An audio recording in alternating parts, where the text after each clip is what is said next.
A skiff with a small steering engine in the back floats on the calm mirror of the sea. Its 2 seats are empty. Once you get in, that's it. One pull of the starter handle, and you're off into the bay. A strange trepidation comes over you. Are you sure you want to go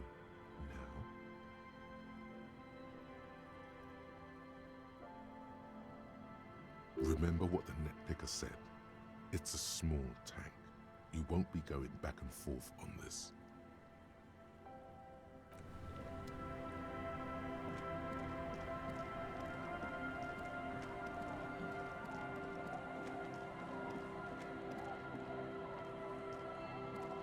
Yes? Excuse me? Detective, if I may be frank, you seem to be in a deranged state. Oh, so you're an unaccountable wreck who has to be supervised? Some you time? This is a police investigation, not a journey of self-discovery. You'll still have your evenings to yourself. Please do. We wouldn't want your regiment to spill over into the investigation. The lieutenant is pretty sure self-care is just a euphemism for...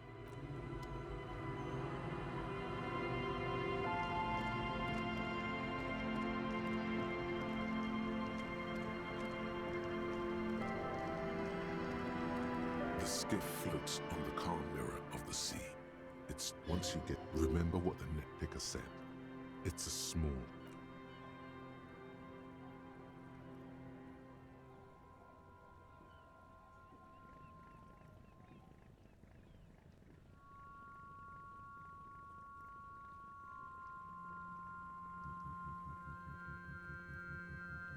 Want to be free. Want to be free.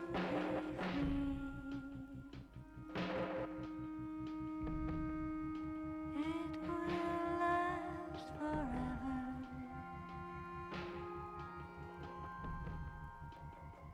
Eternally.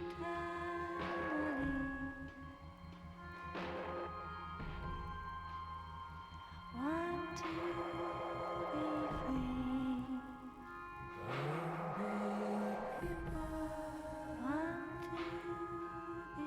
free.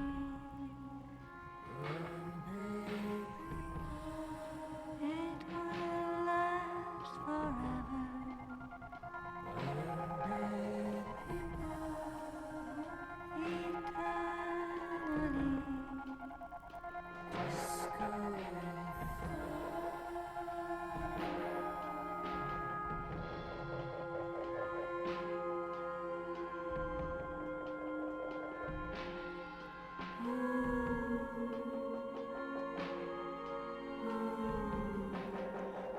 to be free. Want to be free.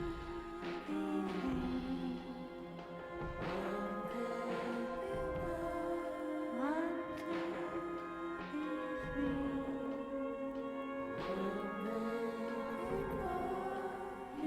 will last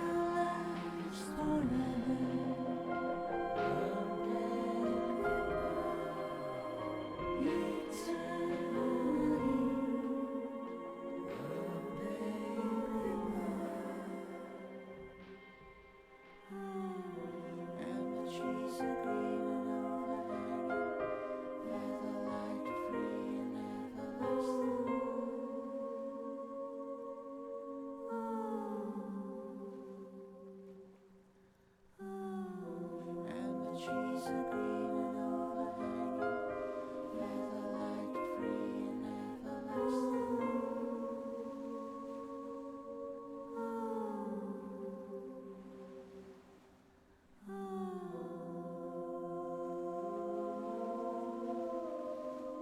Want to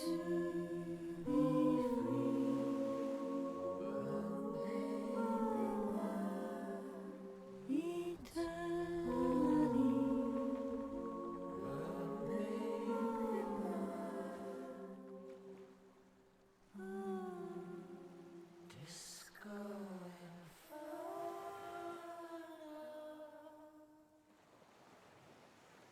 The boat comes to a slow stop. The lieutenant turns the engine off. Then there's silence. In the silence, a sputter of wings. A flock of quails takes off in the distance. Let's go.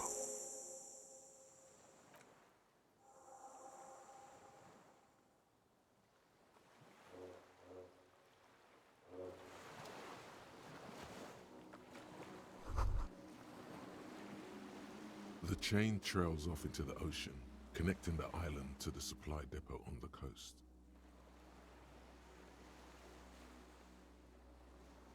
Ah, yes, so it seems.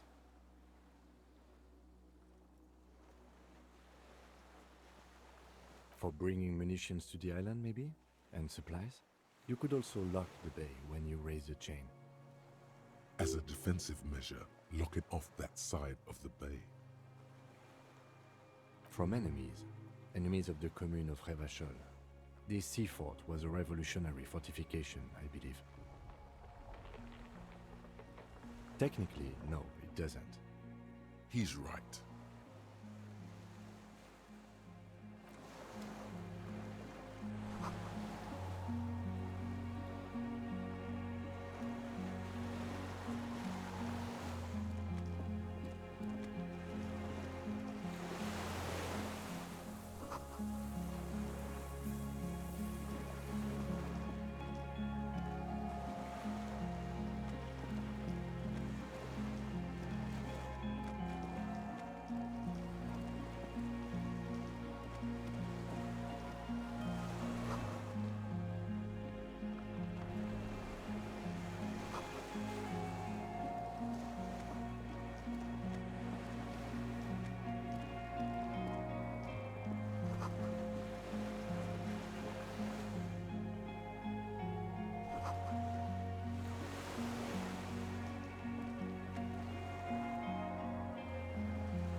ELYSIUM. This feels familiar somehow.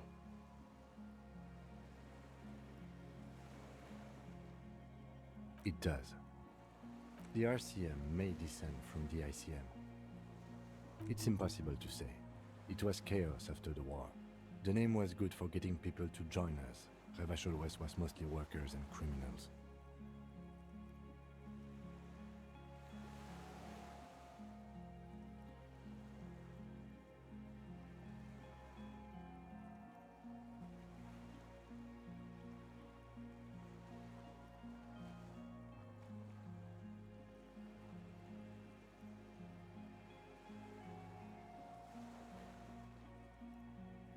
Nice political thoughts rush through your neocortex. It's going to be hard to say them. Carrying around all that weight on a busted crutch is making you pant.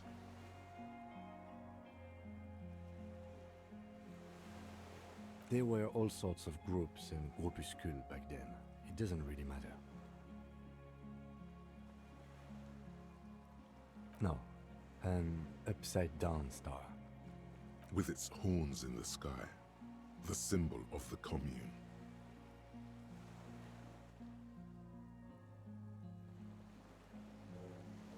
No, that's the uninhabited archipelago.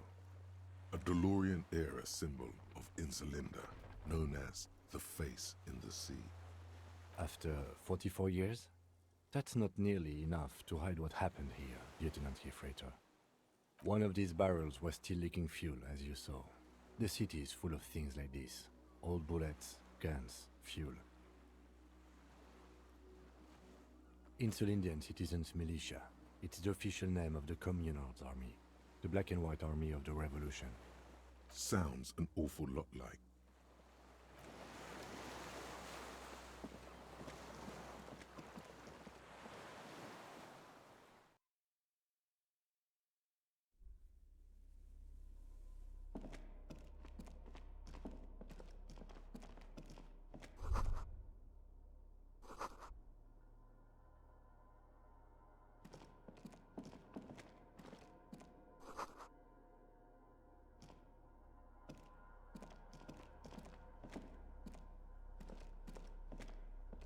old cylindrical generator is nested above the ammo lift, with makeshift electrical wiring running out of its side and across the floor. The cables disappear into the wall to your right. The lieutenant puts his hand on the metal barrel, checking for warmth. It's cold now, but someone has been maintaining it. The wiring has been repaired. Downstairs, somewhere? Liquid carbon. I would imagine it takes mazout. The kind that's favored by vagrants and fuel thieves. It's been a long winter, long and cold. If anyone stayed here, they'd need a generator. I don't know. I'm not a philosopher. Someone with basic electrical skills has restored it in order to keep the room warm. Maybe it's the fire guy. The wind outside picks up suddenly, with a faint howl. Inside, it's warm. The lieutenant assists you, holding the canister up to the fuel tank as you tilt. Dark brown, viscous fluid pours out, and the room fills with a chemical smell. There's a red starter switch on the side of the cylinder and a start rope on the other side. The lieutenant flicks the switch. The recoil start wakes the old generator up. The machine sputters like an old warhorse before settling down to a rattle. That should do it.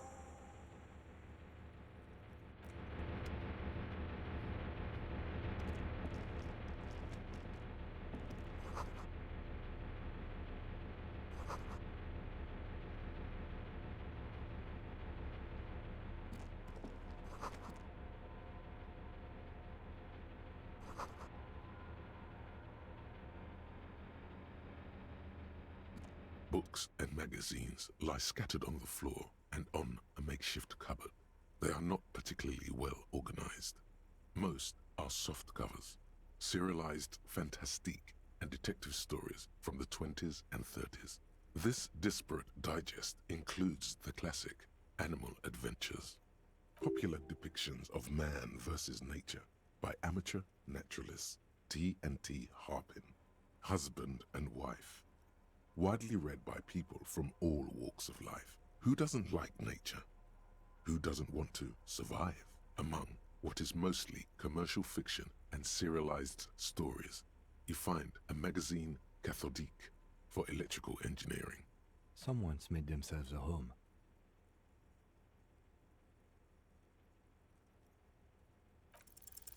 Oh yes, under the bed, there is a rather extensive collection of critical theory. That is, dour, life non-affirming left-wing literature, published by small imprints such as Abattoir Firm and Ouzia. It's not exactly like reading. Ouzia. I agree. Humanitarian sciences. It stands out. Not a lot of critical theory around in Ravachol West. Your incendiary remark has failed to provoke him. It's making a strong comeback. After all, That one student did have some, yes. It's still out of the ordinary. the little books seem inconsequential next to the big pile of frivolous entertainment covering them. Again, I am not a philosopher, but whoever has lived here, they have some education and a certain set of interests. Interesting. There's a greasy old spring mattress in the corner, resting on piles of soft-cover books. White linen and a pillow are visible under a worn-out caracal blanket. Someone has been squatting here. The linen is fresh, recently washed. A flash of pain interrupts you, making you wince instead of letting the words out. You know, officer, you can rest here if you are feeling tired. I will keep watch. You could use some rest for what's ahead. You face the concrete wall. There's less light there, in the dark corner. Like a dog, you lie there. The blanket feels cold. The entire room does. Concrete and cold. Minutes pass. You feel yourself standing up in the darkness, right next to the mattress. Slowly, the world begins to hatch from the blackness. Sleep.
Dolores Day, the innocence of humanism, internationalism, and the welfare state turns around to face you. She has an airship airbag in her hand. She seems to be in a hurry.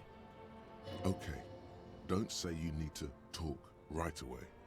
Melt the ice first. This way you're already talking. But you don't even want to talk to her. She would only be cold and mean. Let her go. Let her go. This is the Holy Queen of the territories of Mwindi and Insulinda. Think of the historic knowledge we could glean. This is a once-in-a-lifetime opportunity to win her back. Win her back? How does that fit in here? And what is the Holy Suzerain doing here anyway? I'm sorry. I was heading to the aerodrome. I just don't have time to... She means she doesn't have time to tend to your emotions. She sighs and looks over her shoulder. What are you doing? Stop saying things like that. I'm going to Morova. To live there, in Grad. It's 1 million kilometers away, Harry. Might as well be another lifetime.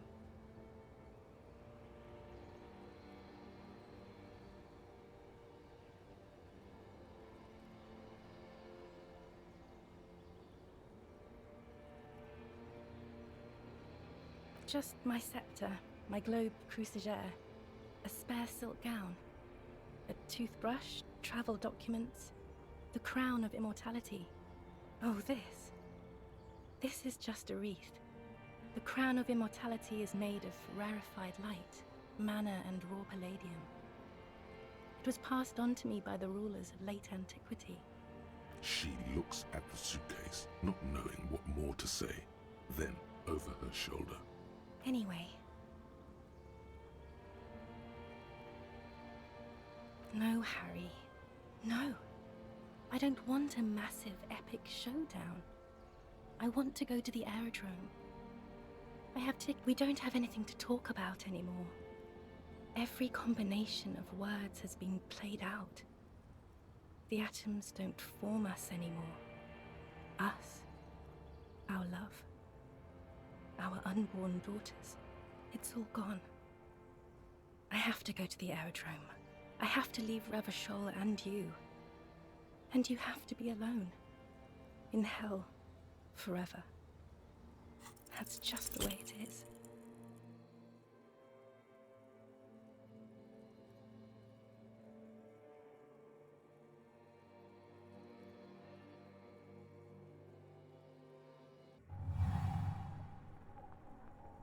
Your feet still tremble from the steps you took, as if over an enormous distance, standing against her.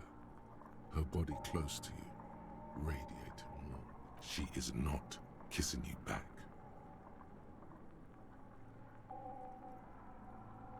Feels like soft fuzz, a bird covered in down feathers, brushing against your broken capillaries. The world's most precious material, reserved for those she lets close enough to feel it. You are. This was not about failure or success. This was always going to be horror. I should not have suggested it, and you should not have listened to me. The moment is ending. She is going to move her face away from yours.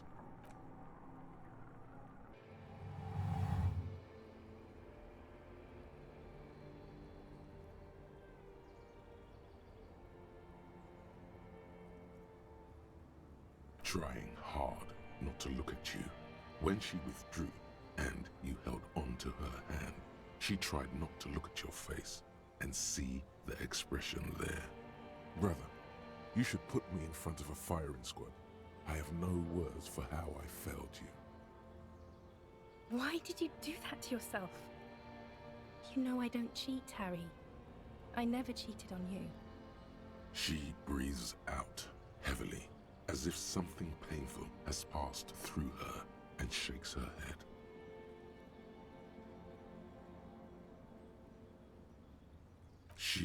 shakes her head one more time. The evening wind rustles her hair, blowing old newspapers and fast food wrappings down the street. No, Harry. Not yet. There is one more thing you have to see. I'm pregnant. Of course not. I terminated yours. Don't you remember? You poor fuck. Poverty. Now, go ahead. Ask me more questions. Let's talk about something else. More questions.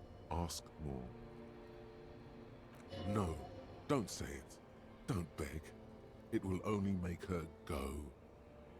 I have to, Harry. Really, I've already missed the 8:30. I'm gonna go now. I was wrong. You don't have power over her anymore. You shouldn't have said that. I am wrong about everything. You should go on without me. No. That would only be painful and dull. At the aerodrome, life, love, and laughter are waiting for me. At the cafeteria, dust, hell, and tragic comedy. That was someone else. I betrayed her, overwrote her, and I'm happier for it. And I'm really going now. Yes. I won't see you, but you will see me. Oh, Harry. This is a dream. Can't you see? I'm already in Morova by now. Who knows how long ago this happened? A year? 2? 5 years ago? Right here, tomorrow night. Once this dream starts happening, it keeps happening. 3 times a week, at least. And Harry, it really, really looks like it started happening again. I'm suffocatingly beautiful. And young. And I smell of tutti frutti chewing gum. Like I did that time when I asked you for forgiveness.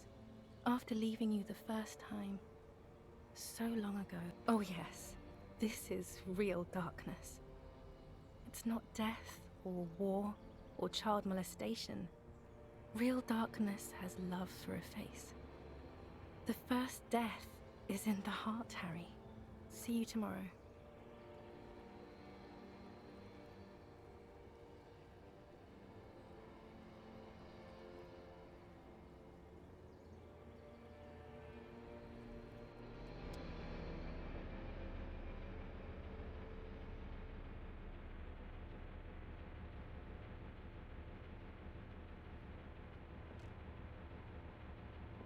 You're up quick. How was your sleep?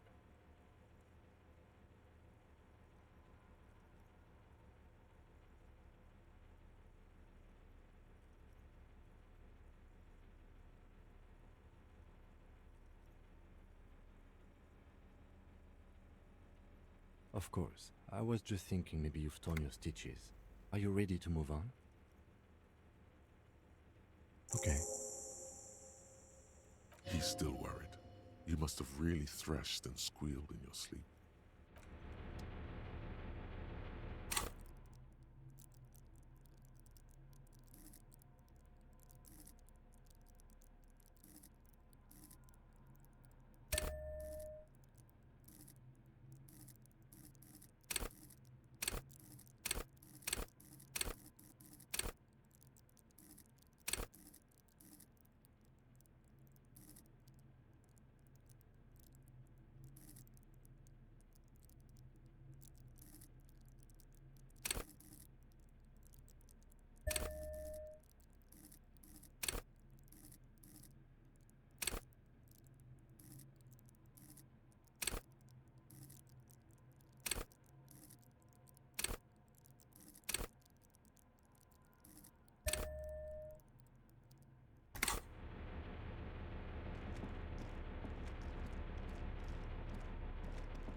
You see a small metal door nested inside a larger one, a heavy steel blast door.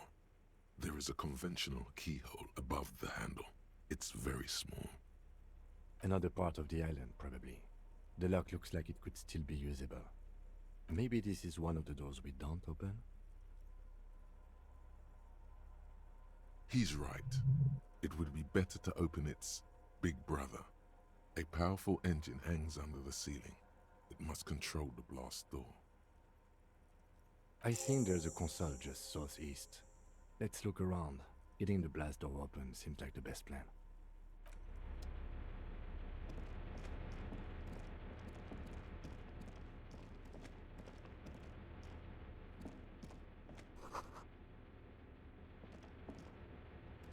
Green paint flecks off the monoblock aluminium cabinet. There are rows of switches on the front panel.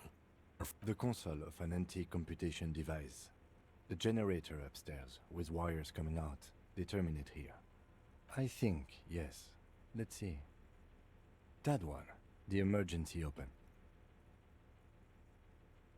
The blast door opens with a series of clicks.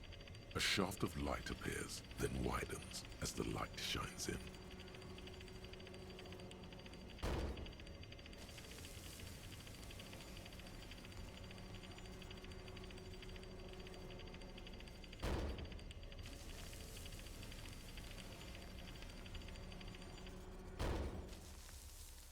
After you. Don't worry. I have a gun. I know. It was not easy to acquire. I don't know. A thin wisp of smoke rises from a charred black fire pit. The wind picks up, then dies down again.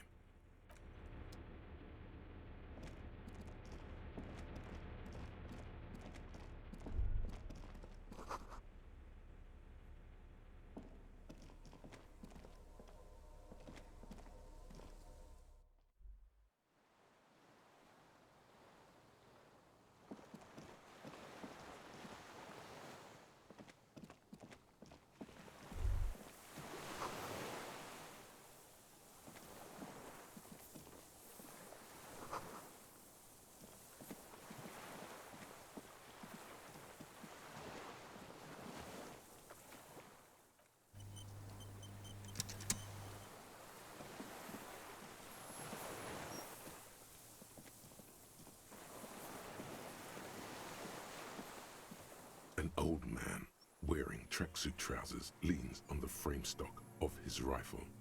He gathers a big ball of spit in his mouth, then spits it out into the extinguished fire before him. He raises his black eyes, hooded by creased eyelids, to meet yours. Unclouded by cataracts, his eyesight is sharp.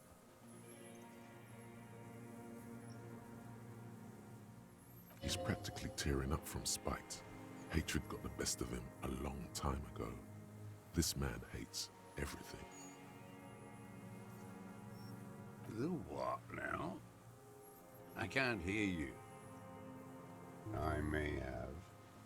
All sorts of little rats have come sniffing around, trying to give up the position. Fire guy. Regressive bourgeoisie henchman. Can't even talk like a grown-up. My eyesight? Yes, helps me see all the shit. I did. And you opened it. How? I should have burned that console down. The boat engine, on the water. It's not nice. It's a piece of shit. But it gets the job done. It's a Triangong 446.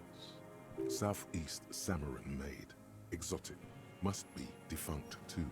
No modern rifle manufacturer of that name springs to mind. A Samaran rifle.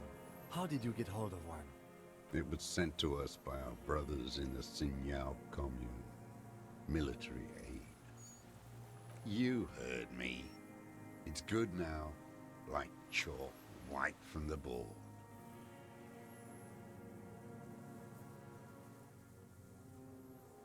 No. Put it down now, sir. Or you're gonna blow my brains out before you question me. To hell with it. It's a walking stick anyway. It's out of bullets. His gaze follows your motions. The rifle feels surprisingly light in your hand. Frame stocked and patched in places with tape and wire. The rifle's in a shabby state, like a crutch that's seen too much travel. Hieroglyphs are embossed into the forearm, made of walnut. On the butt, you see Vespertine writing, burnt into the wood. Triangon, 4.46mm, made in Sinyao. Jacketed, military-grade ammunition. Stable in flight. Good for hitting something that's very, very far away. As he speaks, he stresses every word. He's liking this. Worn. Personalized even. Looks like this weapon has seen a lot of use, hasn't it, sir? No response from the old man. The plastic cape around his shoulders rustles in a small bout of wind. The old man keeps following your motion with his gaze. His right arm twitches suddenly. This looked very much like the murder weapon. It could be used against him to get a confession in time. My name is Josef Lilianovich Dross, Political Commissar of the 114th Anti-Aircraft Division of the 4th Army of the Commune of Revachol. I am a deserter, a partisan, and a prisoner of war. This is my termless surrender. The commune of Revachol? Do you mean the ICM? You're a holdover from the... From the Insular Indian Citizens Militia, the army of the revolution. I was recruited in Jamrock in '07, trained in the École de Contrôle Orient, and consigned to emergency defense duties in '08. I left my unit on the eve of the landing. When I returned here on May 14th, the commune had fallen. Still armed and ideologically trained, I wrote a criticism of myself and 51 minus 8 equals 43. No. I've been on other islands too. I was in Resurrection until they turned it into a spa in 18. Then I was on E48, a nameless sound, until the sea washed over it. I was just 16 years old, 15 when I volunteered. I had a lapse of faith. You could say I misunderstood the historic role of the proletariat and thought Mazovian socioeconomics were fallible. For a second is all it took for reaction to take hold. Petty bourgeois terror, it's in all men. May the 13th, '08, 44 years ago. The horizon was black with coalition airships. Their petroleum rose to the sky, and it looked like it formed the clouds, the combined might of international capital. All at once, all the greed and terror in the world tore into Revachol. Huddled on the floor, the artillery was 80 kilometers away in Ozon, but I knew the commune would fall. A terrible shame, still within him. The lobes of his ears are red with it. The shame and smallness of what he became. No. I climbed the chain link across the water and hid inland, in the bunkers there, like the weakest of the weak. Airships. I climbed out into hell. The landing was complete. The chain was submerged. They'd all drowned in the lower levels or got torn to shreds above. The anti-aircraft gun had malfunctioned. So had I. I left them without ideological direction. The mask of humanity fall from capital. It has to take it off to kill everyone, everything you love. All the hope and tenderness in the world. It has to take it off just for 1 second to do the deed.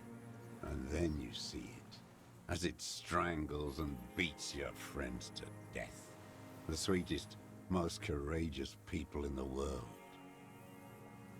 You see that the bourgeois are not human.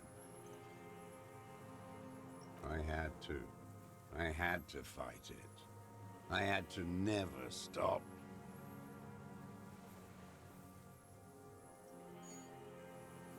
It's not an island, Dwight. It's a defensive fortification of the commune of Revachol. And I am its last surviving defender. The congenitally deformed King Philip II built it to restrict access to the Bay of Revachol.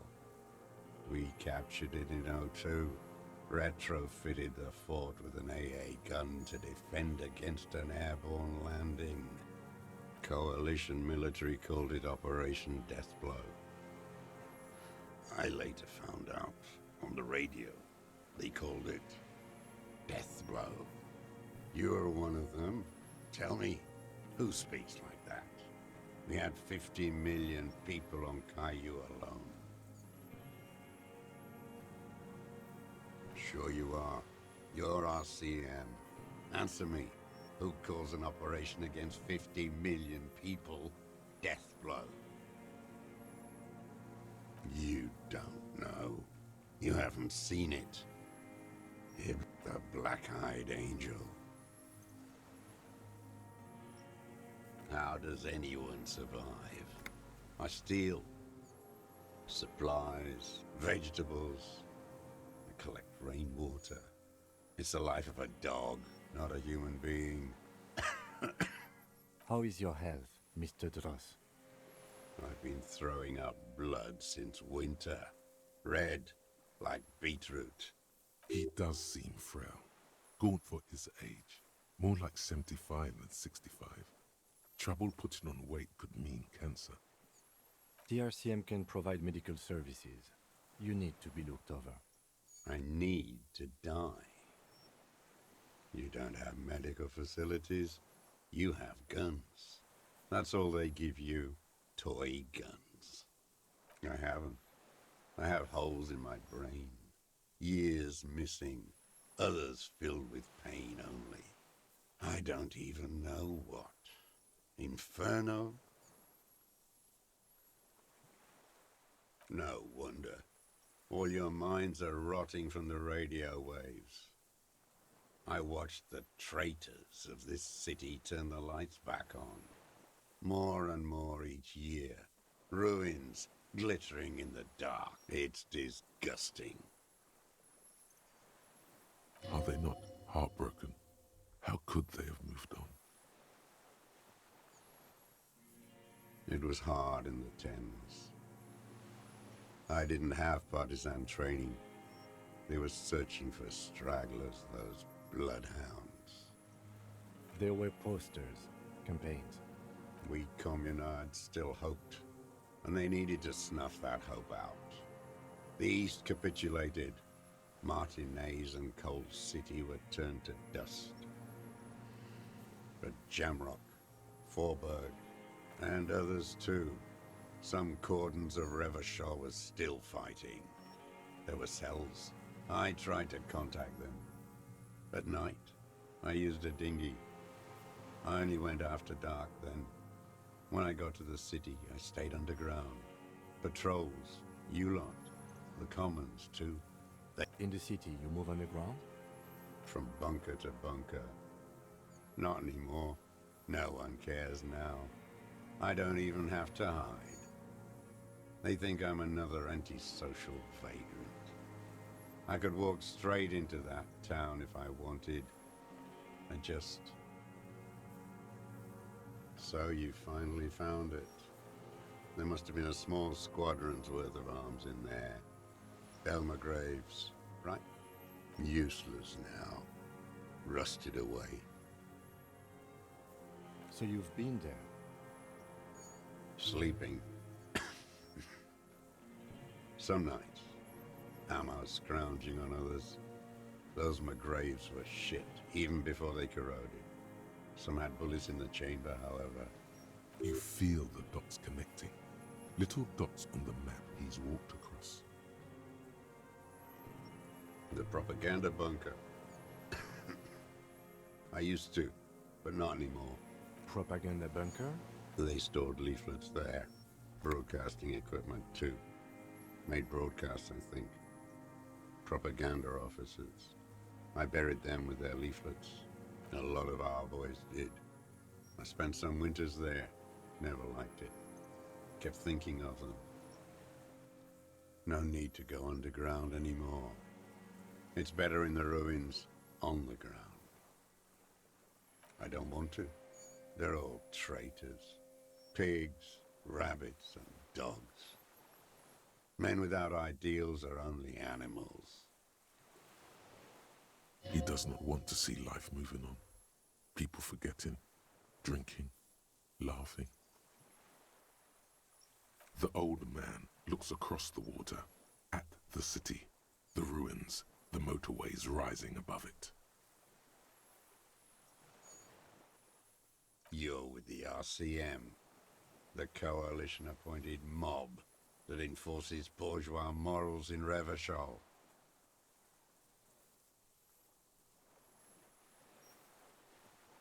Rock and roll posturing. You're the RCM. You represent the Moralist International, the enemies of humanity who took this city. I represent their adversary, le Parti Communiste Insolente. Take me to them as a prisoner of war. I have relinquished my weapon. I can no longer serve. No superiors can relieve me of my duty. A spray of blood from his mouth on the black charcoal in the fire pit. Rene, the royalist on the coast, said, Liberal reactionaries signed that instrument. Traitors who should have been burned alive. I answer to the Communist Party. Is that part of why you've been here all this time? Because the party didn't surrender? He just wipes the blood from his chin. Honor is a feudal atavism. My motive is class. No, I am not a soldier. I am an ideological officer. I belong to the party, not the army. Trained in historical materialism, then assigned as a political commissar by the party. The old man does not answer. He tilts his silver head and looks at the reeds. His job was to assure the army answers to civilian control and follows the ideology of the Commune. Scientific communism. A commissaire politique is a knight philosopher of the revolution, a future human. He was like a cleric, a shepherd.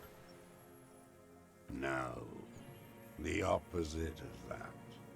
A future human, not a human of the past. He nods slowly, then another tremor. No, you're not. You're a liberast. All the real communists are dead. They died fighting for communism. Are you dead? No. Detective, we have not come here to discuss ideology. We have come to ask questions regarding a murder investigation. The old man spits into the fire pit. He does not say anything more. A jitter passes his lower body. 43 years and 10 months. It's not how a human being should live. But I had to. I couldn't just forget. I couldn't just forget what I saw. He just couldn't. He nods. But he can now. What have you been doing during all this time? Hiding, fishing, waiting. Where the afternoon grows late, on Rue de Saint-Ghislain, people walk home. Street lights will soon be lit. Further inland, the streets are alive with workers, men, women, children. 2 police officers step out of the Whirling in Rags cafeteria. Satellite officer Jean-Vic Mayer inspects giant letters across the plaza mosaic.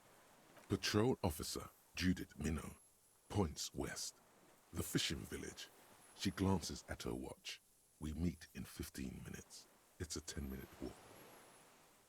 The officers go, leaving behind the writing, still smelling of petroleum.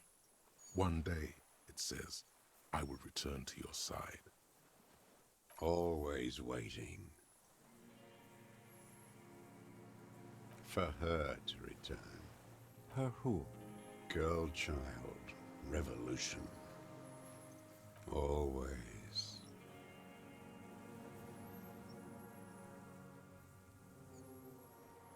No.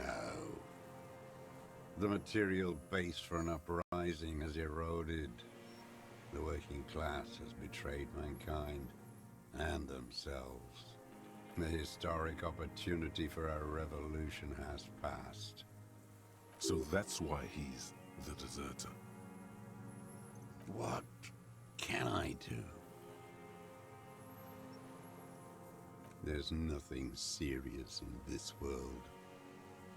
It's a farce. I've used it for killing people. Killing people? It's a gun. That's what they're for. You want a moralist euphemism? I've used it to kill people. Interesting. During or after the war? There is no after the war. Class war is never over. So he's continued killing after hostilities ended. Oh, going straight. No euphemisms. He doesn't like those. No. Be careful now. Slow and steady does it. Make him repeat it first. Don't mess this up. Remember, he wants to tell you. Get personal.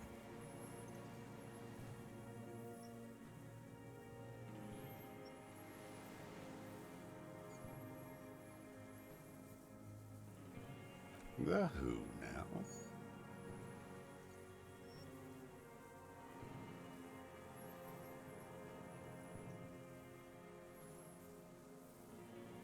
Oh yes, that one. Ugly piece of work, that boy. Did you kill him? I am a son of a welder and an officer of the commune of Revachol. Exhaust him with proof. Pile it all on him. Get a confession. The scent of blood in the air. But what else? There was something you can't remember.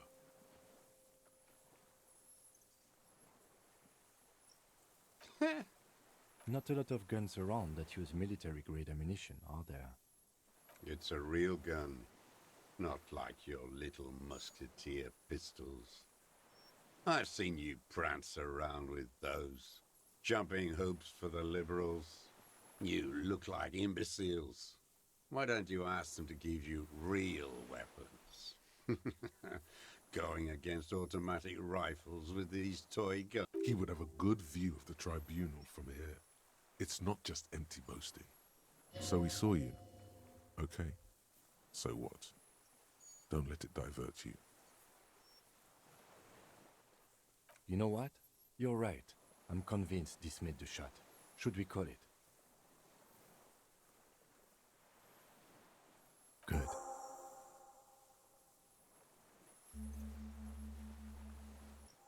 This feels good, doesn't it? Tearing things up like this. When you have the murder weapon, you have to... Murder. Like a marionette on some invisible string. This pushed him, but not enough.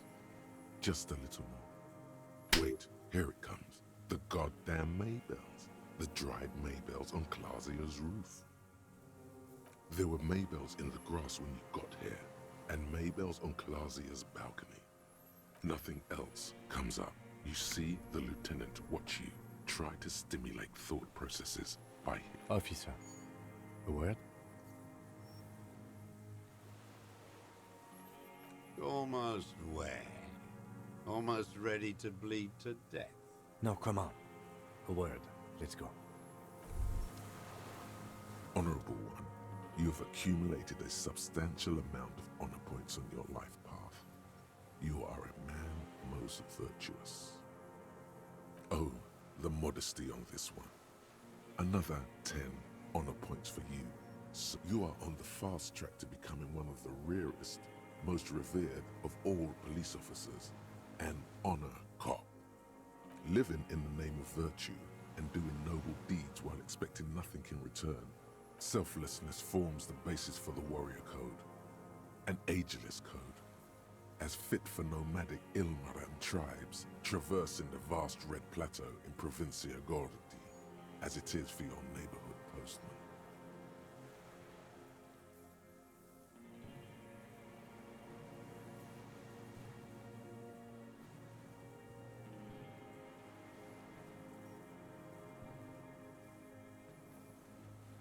No, no, no. You see, you're putting the needs of others above yours. You don't think about it too much. Just say it. Are you ready to get knee-deep in honor? Yes, your deeds have spoken for you, honorable one. But to fully drape oneself in an eternal cloak of honor, a ritual must be completed. Even among the honorable, only the most dignified are deemed worthy. But you, O honorable one, have excelled. Honor comes from deep within you, and to truly know oneself, you need to bring the thumb of your right hand, your sword hand, to your rectum and stick it in there to form the Arch of Honors. Most dishonorable are those who have known honor, carried honor. You brought much shame on your family today. Your name will forever be tarnished by this most shameful of deeds. I think we may have this. From nothing to this in a day. This is good, Lieutenant Gefreiter. We just need a confession first and then maybe a solid motive later. Good. We are doing very good. He wants to confess, I can see that. We just need to pile it on a little more. The more we have on him, the closer he is. You hear that? He thinks you're this close. Yes, good going. That should be our first priority. I can see that, yes. I'm not judging. Ballistics. Let him cook here for a minute or two. We can have another look around the island for a sniper's nest. I think we should check out the post.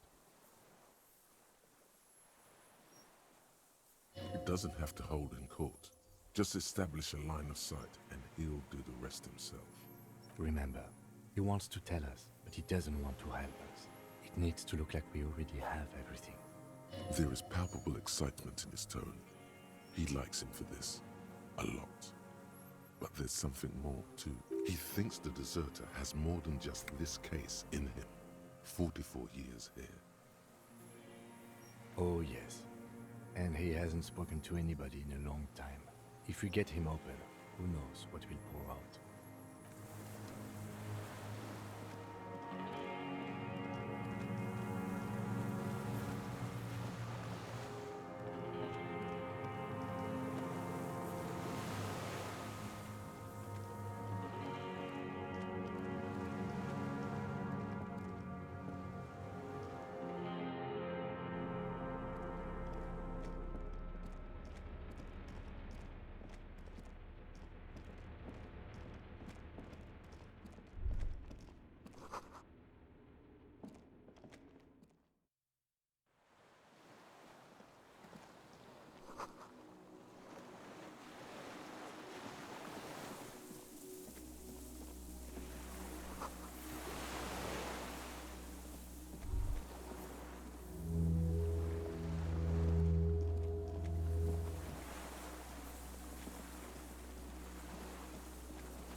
strange feeling looking at the water.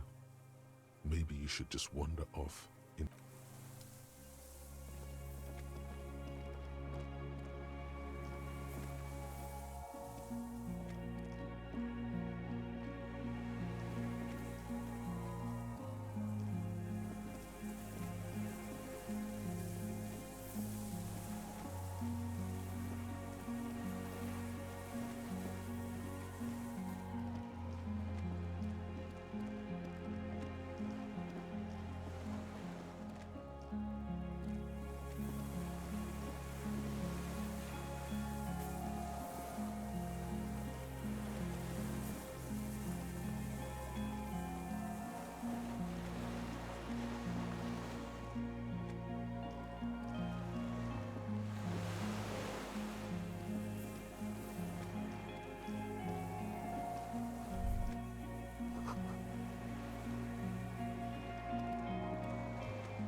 There's a rain-soaked mattress on a concrete slab, only half covered by the crumbling roof.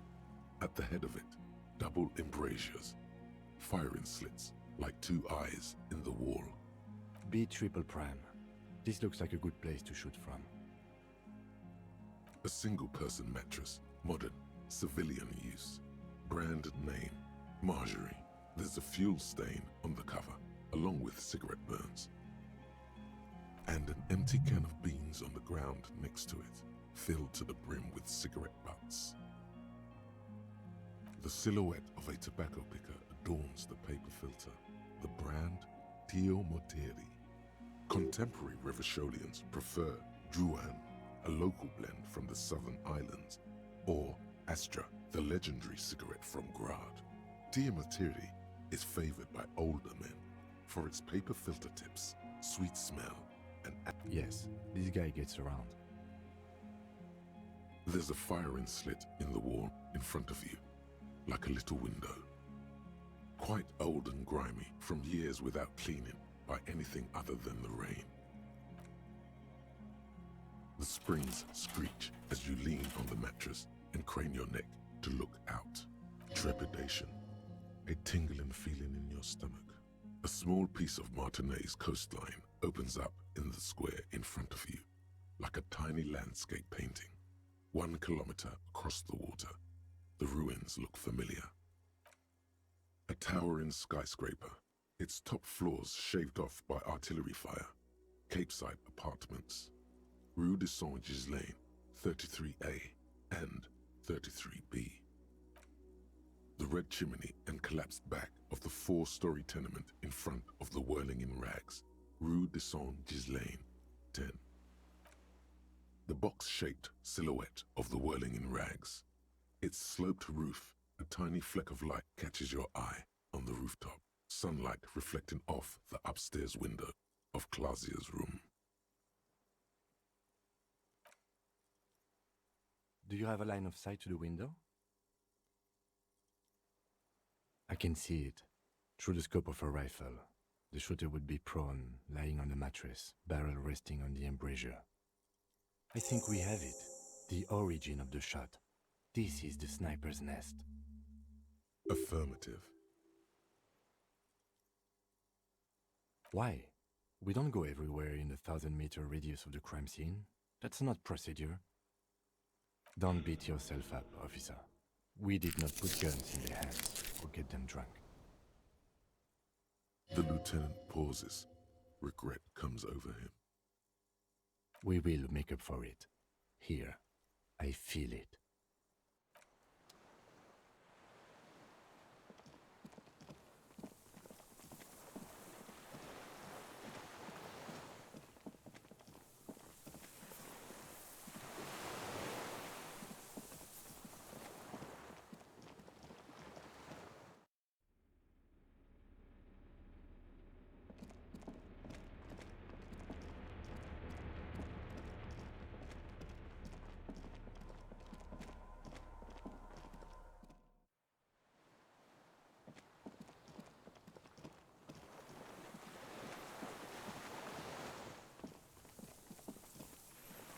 minions of capital. What do you want?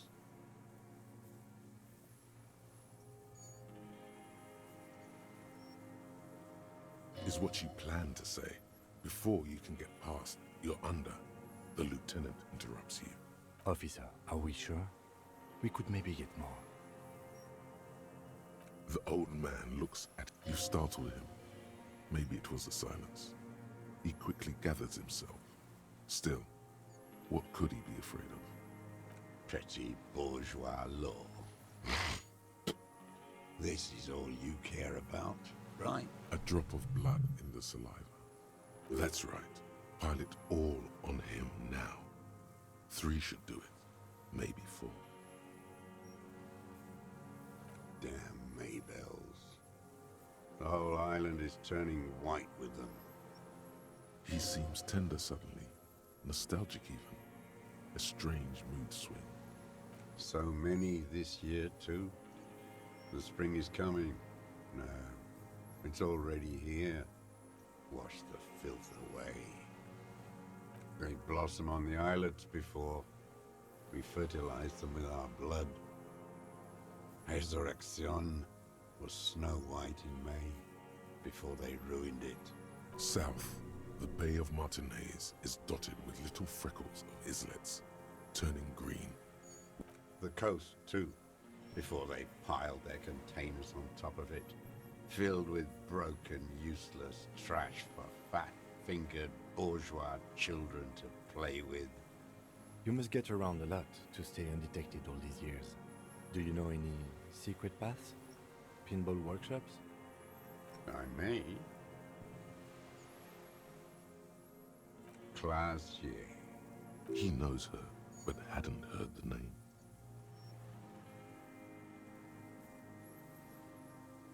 My ears don't reach the city. With the victim. Almost. But you need one more. Just one. Or maybe 2. I saw you poking around there, looking for evidence. You're damn diligent when it comes to dead fascies. You had direct visibility. There are embrasures in the concrete, specifically meant for a top follower to use. And you've been here a long time, Mr. Dross. Too long. You clearly need medical aid. I'm ready to die. I've done my part. He's practically admitting to it. Dead fascists for fascists. Done his part. Just one thing remains unclear. The rifle does not seem to have a scope.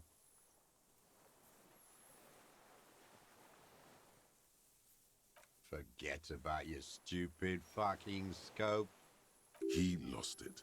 He just doesn't know where it is. Forget it. Push on. You're sad for your fascia brother, aren't you? One twig got broken. Now the others are sad. You know who he was. A coalition-trained murderer. Armored and armed. He wasn't human. The blunt end of a hammer. Dripping with blood.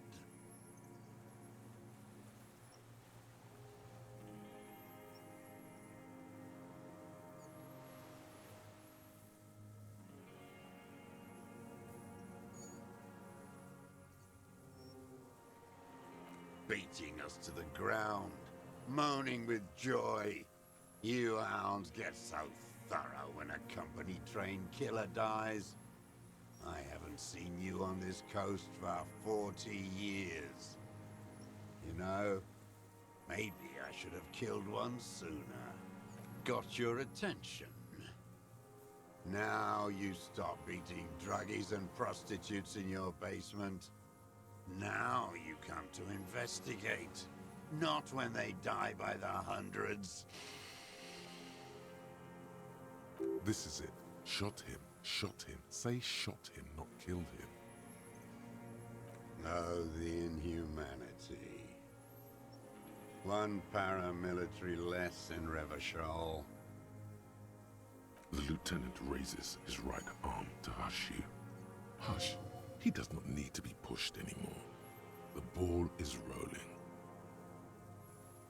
I had them in my sights. Both of them. Him and the whore. I was breathing with them, in phase, and I pulled the trigger and flew on the air until I landed in his mouth. I didn't think I had a shot like that in me anymore. I did. I saw him kneel there with his mouth full of death, and that stupid look on his face. Nothing. I went to sleep. Next morning there were Maybells everywhere. The world was white, or what's left of it anyway. My last spring here. And so they did. Mr. Dross, are you aware you're confessing to murder? Yes. And you were looking at Dan, the victim and a young woman, having sex through the scope of your rifle that night before you shot him? The old man nods. Why?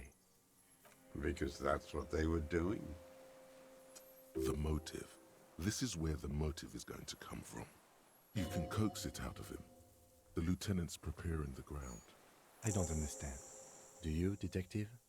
I don't understand this part. I'm always looking. Are you always looking through the scope of a rifle? I'm just trying to understand. A rifle scope has the best magnification. And if you don't like it? Yes. Think of it as a form of critique.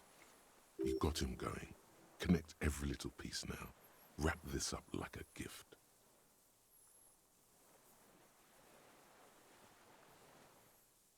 Them fucking. I didn't like that. Jealousy is a reactionary concept. I didn't like the Reaver enjoying himself, drugged out, soothed in the arms of a young woman. I wanted him to die so he could not enjoy life anymore. And I wanted to see his head explode. That too. She should know better than to hold a child murderer between her thighs. I knew he'd be there for one more second, writhing. That's all it takes for the bullet to reach his head. Now that I think of it, I wasn't aiming for his mouth. I wanted his brains to spill out on her. But you can't have everything. This man has seen past her, like you did.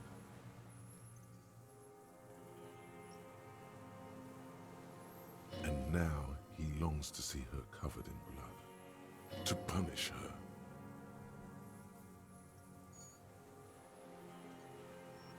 She practically breastfed that man. You wouldn't believe the things she let him do to her. You stare at them too. In your mind, her innocence day still turns to leaf, airport bag in hand, silks flowing in her wake. It's no good, Harry. Her voice rings in the evening air. It smells of burning buildings.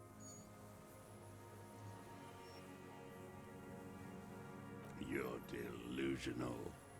There's nothing to see in the soul of the bourgeois woman. It's the same as the surface.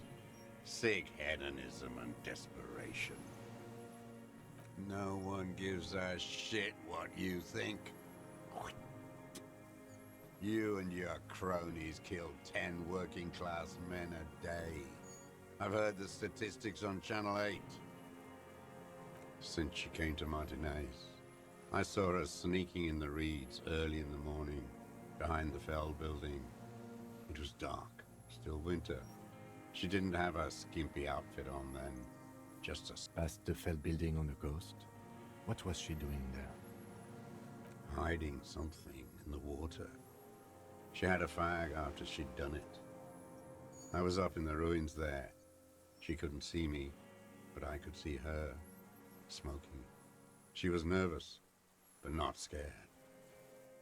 Her passport and tickets to Villiers, and from there to Cachet Brut. In the free state of Semonine, hidden away at the edge of the earth, near the Pale. Yes, after she'd gone. It was a submersible. Well made, actually.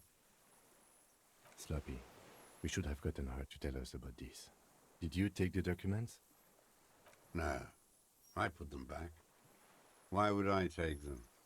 I'm not going to phone. Oh, I did. She had a face like an archipelago, with those birthmarks, and a body hard and lean and bruised all over. I could see who she was, too. A spook, on the run. Revishal's the cloaca of capital now. All the bagmen and arms dealers end up here to do drugs and have sex like animals. You could tell she was a spook? From She had different color hair on the photo, and glasses. Forged. Some sordid bourgeois affair. The bruises, you can't make that out in a scope. You can't see bruises through a scope. It's just a blur.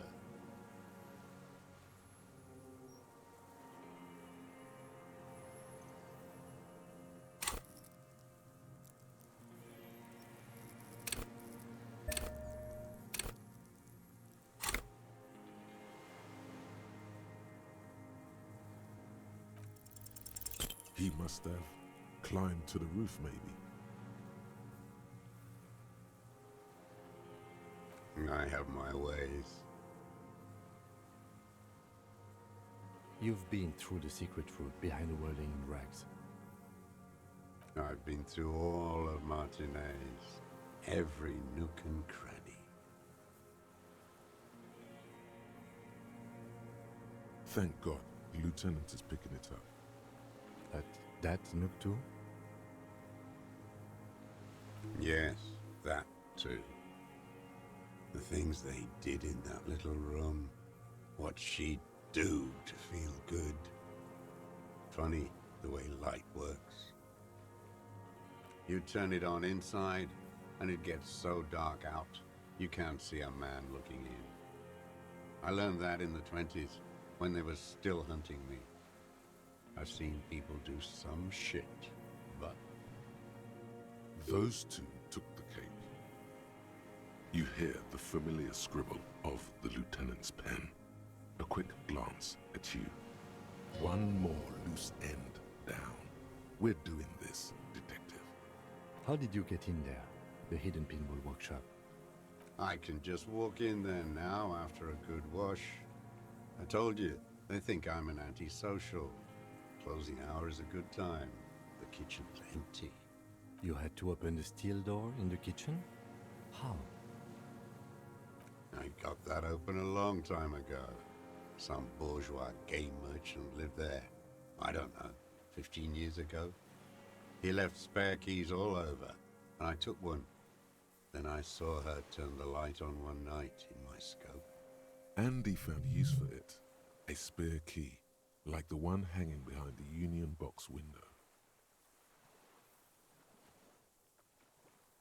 There's nothing to hold on to. Only this. It's not enough. The coals of his eyes glisten suddenly, like stones dripping with water. Is he crying? Man needs to feel something else. In this fight, it helps if you have your eye on something there. It's weakness, I know. No. I don't really know.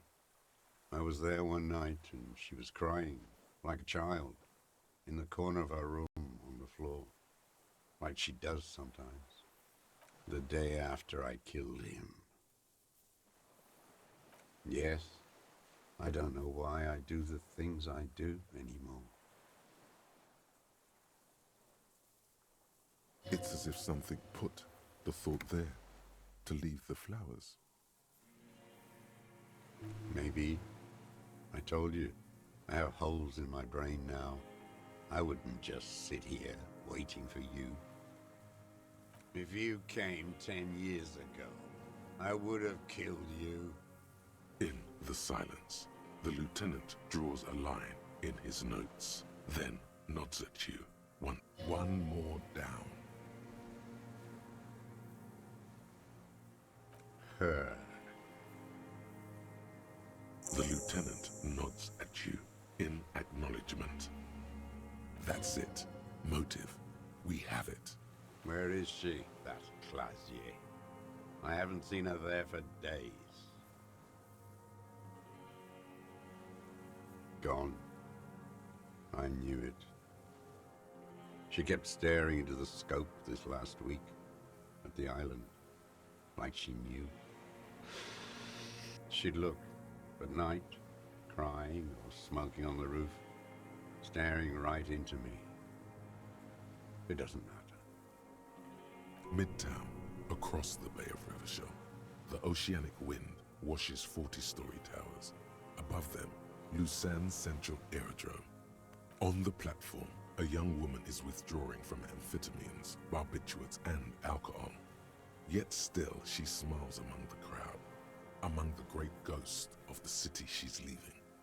Smaller, distant, hidden, not like the great chandelier she sees sparkle in the night below her. Streetlights, towers, tenements, and water, and across it, a dark strip of ruins, barely there, on a dilapidated jetty in a nameless village. 2 police officers and 1 special consultant look across a narrow strip of sea. The ruins of a seafort stick out of the water. He's there, doing what exactly, I don't know. Satellite Officer Vic Mayer points at the ruins. Behind, Special Consultant Heidelstein is optimistic. We'll see the boat when he comes. Let's go get a coffee until then. I know this interesting little place. Where? His voice trails off as the 3 walk down the jetty. As the men go, Patrol Officer Minnow looks back over her shoulder at the crumbling fortification like a rotten tooth rising out of the water. Good luck, Harry, she thinks. You need something good for this. We could get more. We've got him talking. Who knows what he's seen and done over the years? You could get more out of him. He likes talking. A tragic comedy. Druggies, prostitutes, and rentiers. Specifically, the whole city is a charnel house, stripped clean and draped in neon. But Martinez is the worst. Because of the racists, everyone is a racist in Martinez. It's their favorite thing to do in the whole world. Listening to race-themed radio shows, pumped full of steroids and Radio Revachol 92. Race this, race that. It's all sanctioned by that social democratic union. Yes, the fly larva in his container. He let some nihilistic advertising yuppies erect a statue of Philippe III. Not since the serfs of ancient Pericarnassus has history produced a more inert social class than the Martinez proletariat. Intense, like animals, like those boom-boom morons on the ice. A pity they didn't drown in that tent of theirs. The worst of them is the blood-drenched Sucrion on her yacht, licking her lips. The worst is that old cock parading around in his uniform, throwing balls all day. It's not enough that the racists and liberals... Every morning he's there, while the parasites he fought to protect are off in Ozon, or Coyamoran, or some other island they built. That's all the rich really want. Sex with their own children.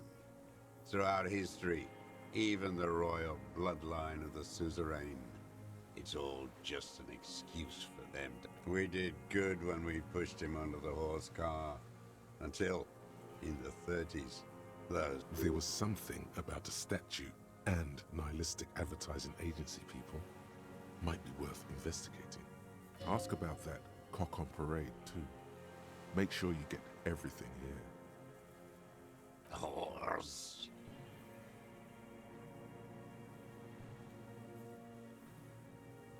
Syphilis is a disease Philip III contracted in a whorehouse. The statue is an abomination. The bacteria entered his brain and made him squander trillions on sparkling wine, cocainum, and That is technically possible, although Philippe III was not actually syphilitic. He was just mad. And he still went on to govern Revachol for 25 years. We lost 2 million lives toppling that mode of government. And those grotesque statues, too. What a keen remark. Yes, it is, isn't it? It's still there. Do you know why?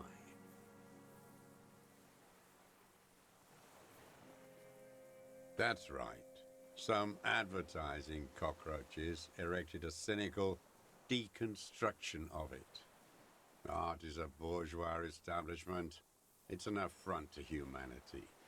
Every gallery should be bulldozed, and the artists should all be given 30 years of hard labor in another hideous disappointment.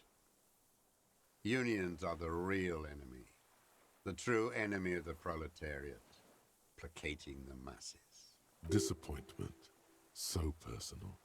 He displays a familiarity with the union's top brass. That deformed toad? I wouldn't expect him to wipe his own ass. I mean, the brains of the operation. Edgar.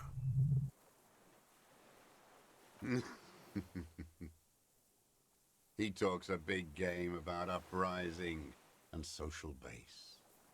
They must have sent the smart one to some university in Le Jardin. First against the wall with him. The Clares wouldn't miss a man hidden in their own backyard. Not all this time. Nothing happens in Martinez without them knowing. Of course.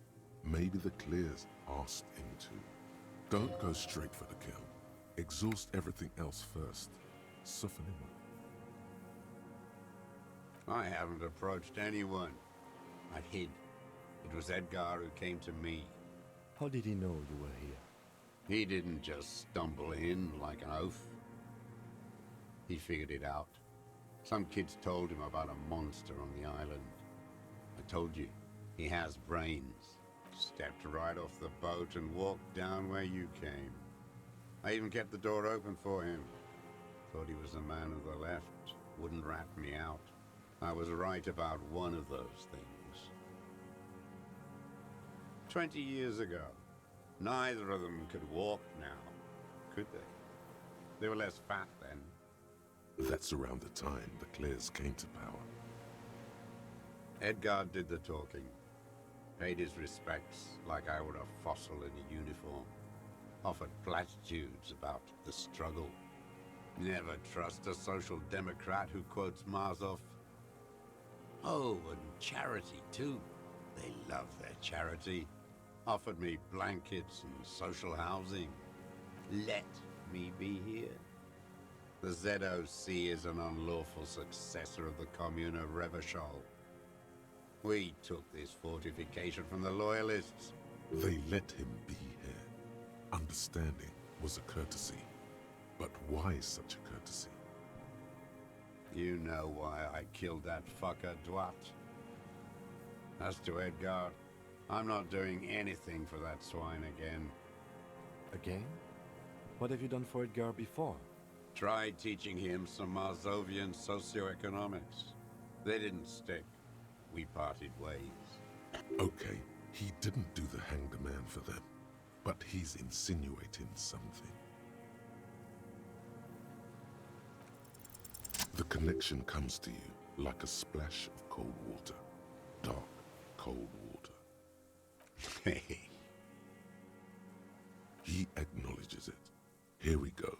A twist behind the dark bend. That bourgeois cow. Tiffin Holly was her name. Licked the rich man's hand every time he came to town. Never seen a labor leader so hot on mutual cooperation. And money. She liked that too. That Holly was a real bridge builder and a deal maker. Called in, they say, on the eve of battle, ran away, vanished like a piss stain.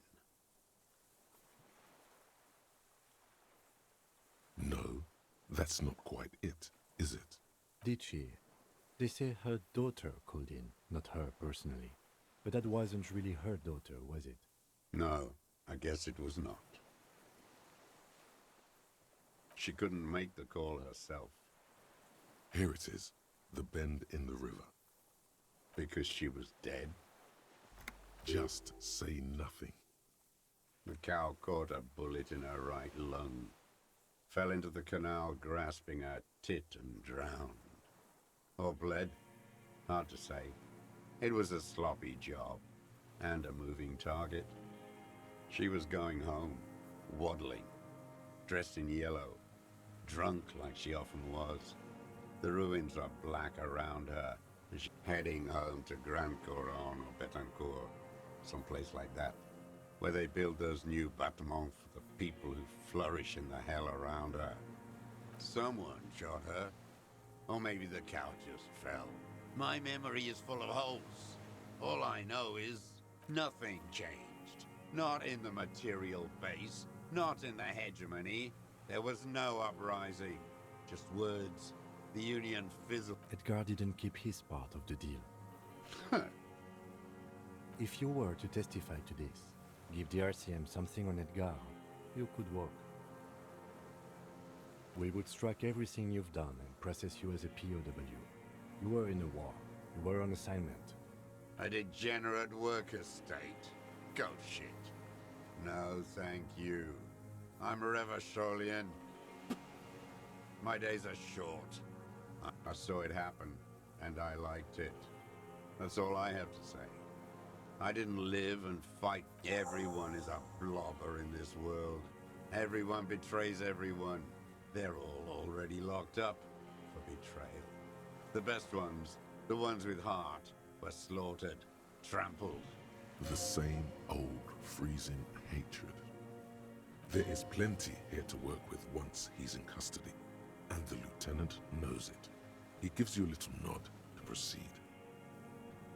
Every fucking morning for 34 years. Throwing that ball.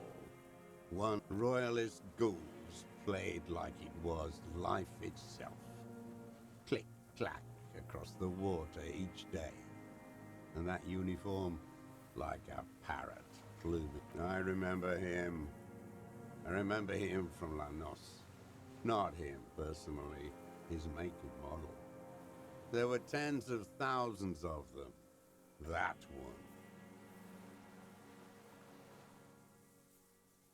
Fat and plump, like a pheasant, just begging to be popped off. Please, Mr. Dross. Shh. Not yet. I like to look at him strut around, place the crosshair on his medals. Save the treat for later? He is a juicy bonbon, that one. A real treat for the black day, the blackest. When I put that gun in my own mouth, better. I even hid one bullet, so I'd always have one for him. Haven't seen him around like... Hearing it may destabilize him. You sure you've gotten everything from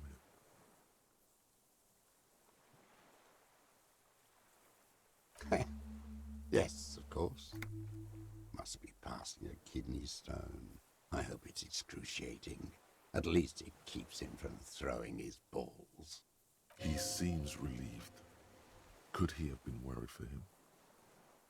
He reminds him of himself. The same hatred. The same. You try to think of another thing, but no. Glad. It's all gone.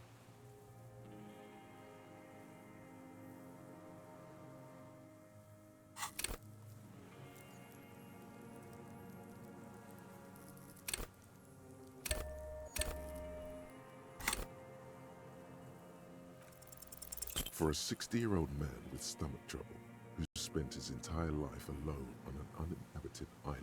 He's prone to erratic hand gestures and clearly malnourished. But that's it. You can see no more by looking at his slouched frame. The moment passes, and you say, What? But you said I would be taken to the... The sum of all the erratic movements, fidgeting, and mood swings he's been exhibiting. The wind picks up. The silence on the water is broken all around you. Little shivers of waves appear. The lieutenant continues, like an incantation. Your wayfarer rights have been suspended. Information provided to the officers on the scene will be used against you by the prosecution. You will be given legal counsel within 1 week and must face court in 44 days. Do you understand? But...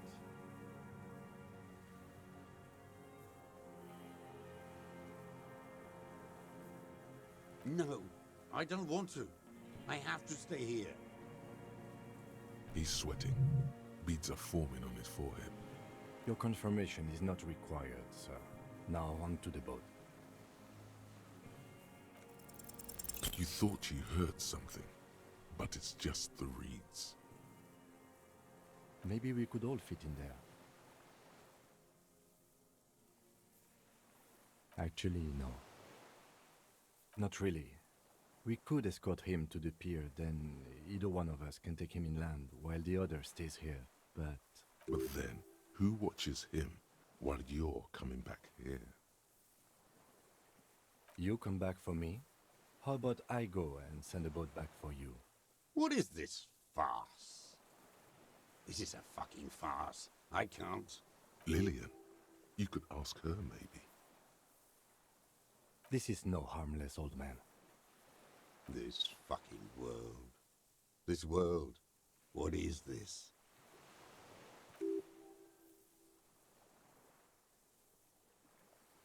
No, listen. Listen now.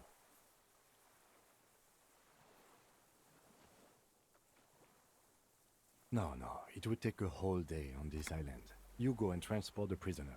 I'll be here. I can escort him to the pier with you. This world. What are you talking about? Is this... The wind is cold from the east. Your skin is crawling suddenly.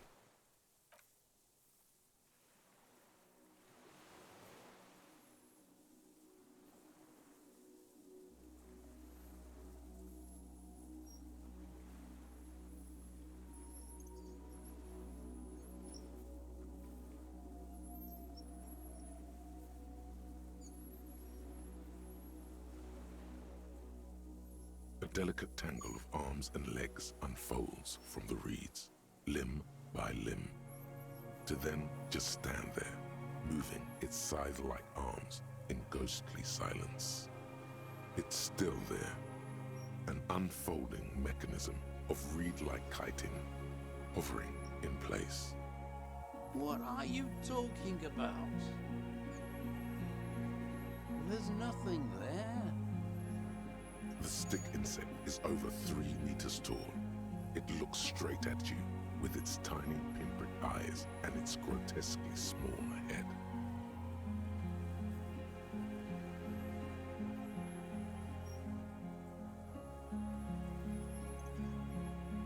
Tell me what you see, damn it.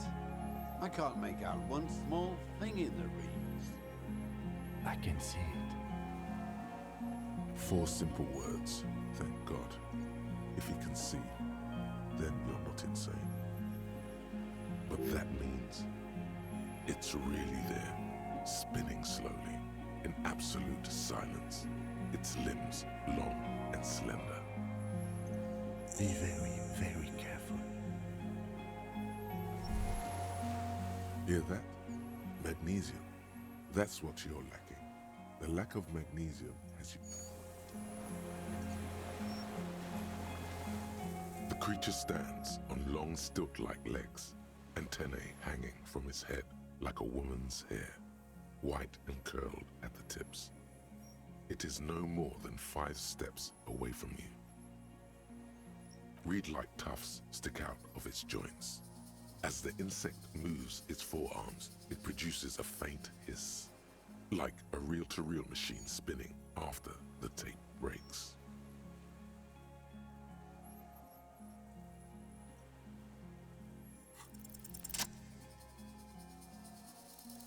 Slowly, with your breath held, you take 2 small steps toward the phasmid. The creature lets out a series of ultrasonic clicks that swarm around your head like swallows. Like laughter, a sort of happiness. The tracheal system on the creature's abdomen expands in front of you to take in and expel air. It's smelling you.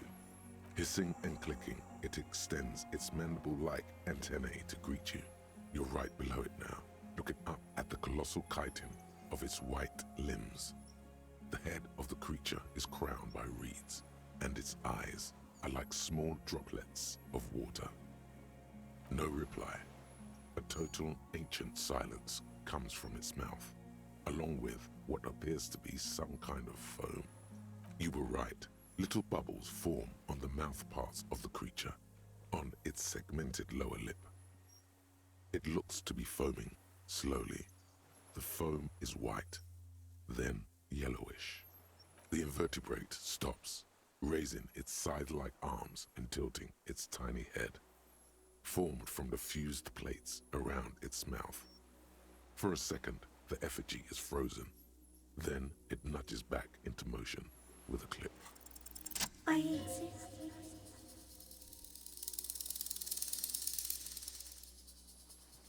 Tell me what it's like for you.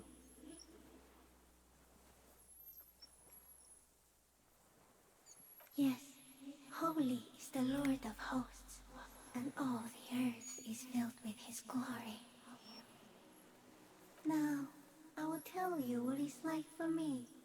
For me, it is a series of half-lit images, a kind of darkness, being shapes of plants and animals, and internal sensations, a swarm of sounds, tiny vibrations on the I am at the end of a narrow funnel, weightless, so light, it only feels like something to be me.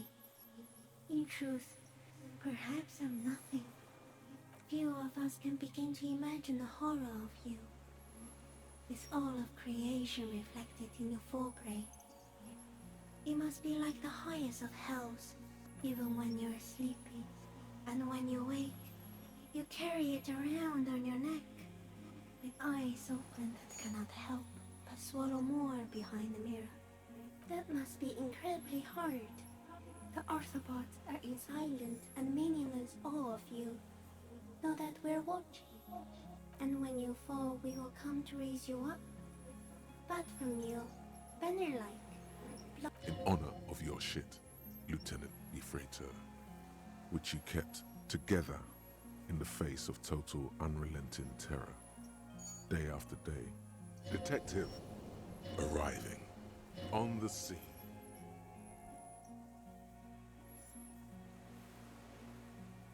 I am an unknown species of the order Phantasmadia, endemic to the Insulandia Isola. For the last 350 years, I went unnoticed by the first settlers and the land surveyors of the Suzerain.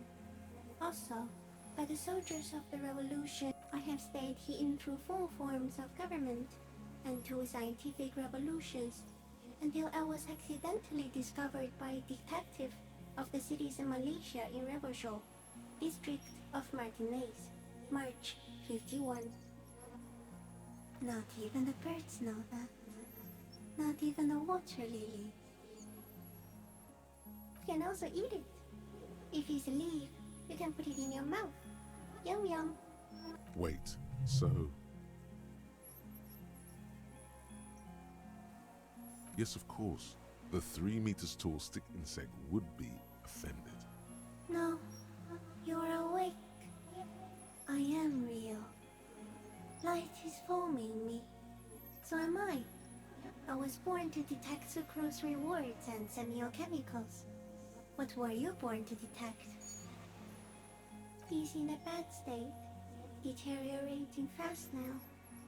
He thinks I am beneficial to him, very slowly, and only because he won't go away. It is meant to keep them from noticing me, to interfere with the pictures in their heads. But he has looked at me for too long, and I am destroying him. No, you are. The moral of our encounter is, I am a relatively medium life form, while it is you who are a total The Pale too came with you. No one remembers it before you. The Nidarians do not. The radially symmetrics do not. It is a nervous shadow cast into the world by you, eating away at reality. You're a violent and irrepressible miracle. The vacuum of cosmos and the stars burning in. We suspect it will be something like the oxygen holocaust that wiped out anaerobic life 2.0. Instead of air, you exhale thoughts. There are no trees that eat thoughts. Everything your eyes touch goes back there, behind the nose mirror. What if you blink? Are we still here? Please don't blink. What if he misplaces us all one day, or just forget? Please be. Or one day, one of you will close your eyes and sigh, and open them to see that. It doesn't look like that, no. You're just staring at it.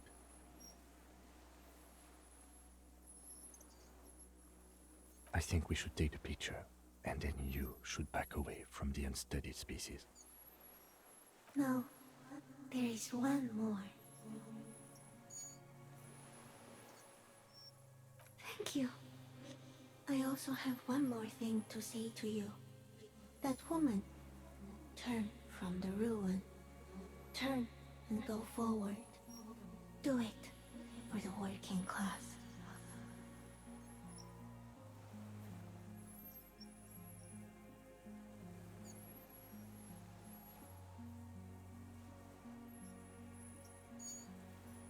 She was middle class. It doesn't take a 3-meter stick insect to tell you that.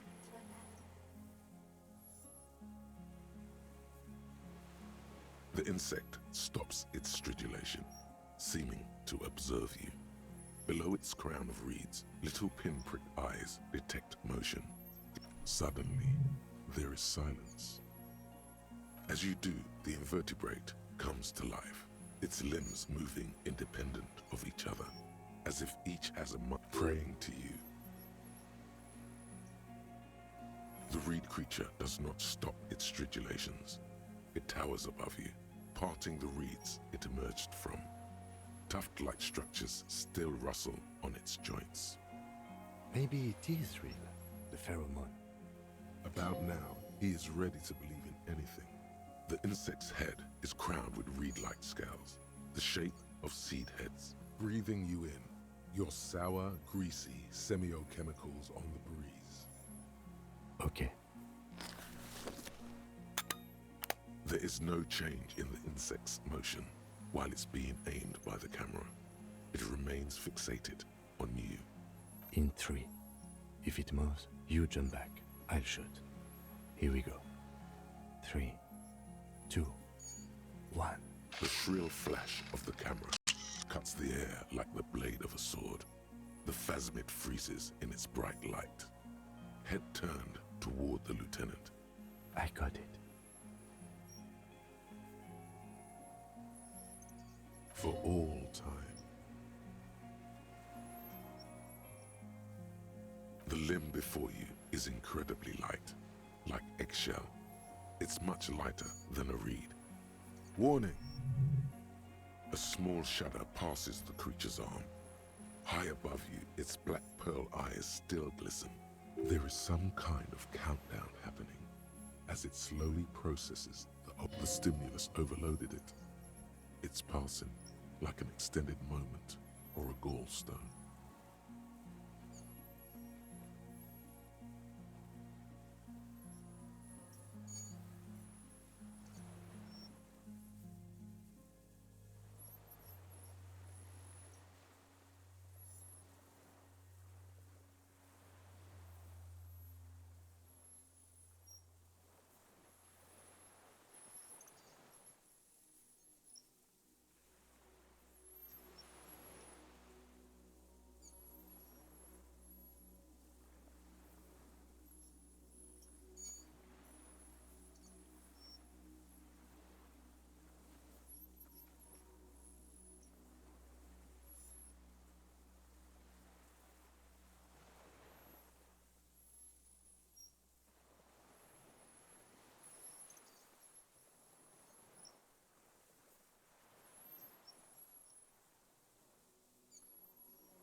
The antennae hang from a great height.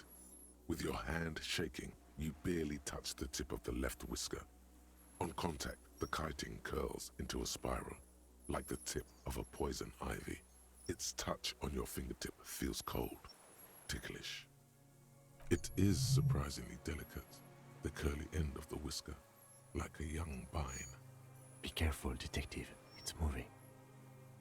Feels like nothing. The anthropod in front of you stays frozen. Another shudder pulses through the creature's limbs. It jolts back to life, like a record continuing where it left off, in a swaying, praying motion. As you're turning away, the phasmid mirrors your movements, stepping on the water, the long limbs carrying its feather weight without breaking its surface.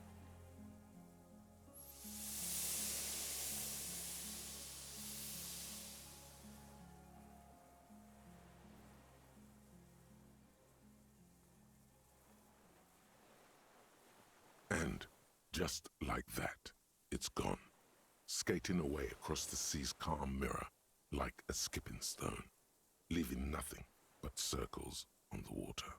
And something under it, in the place it stood, bobbing there, among the reeds, a collection of items. It's gone.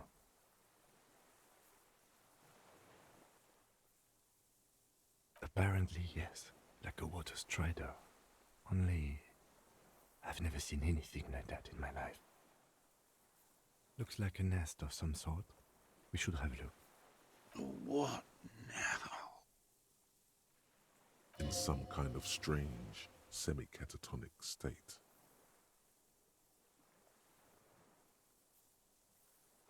Our suspect is not looking so good. We need to check on him.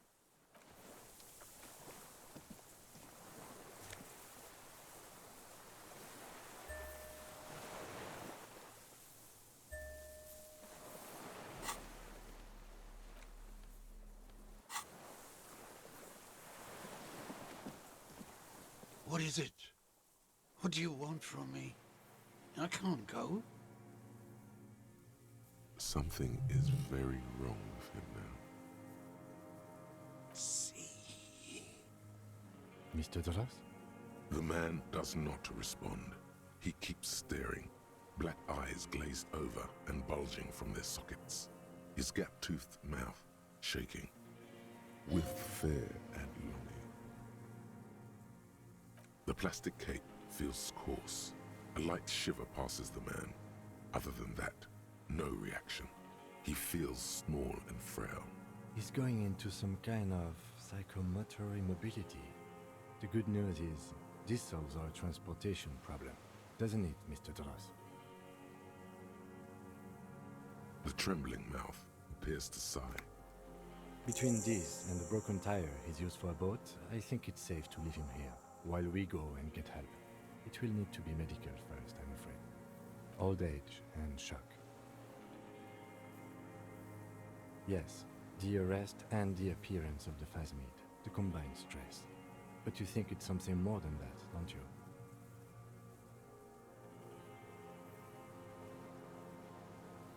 There's much more. Remember what it said when it spoke.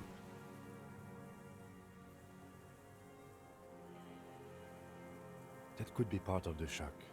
But you're right, something is off here. Mr. Dras. No response. Then how did we see it? Oh, you mean, whatever does this, does it over time? Teenagers, kids, drunks, sightings are brief, and hence not credible. Mr. Dras, have you ever seen a stick insect pretending to be the reeds?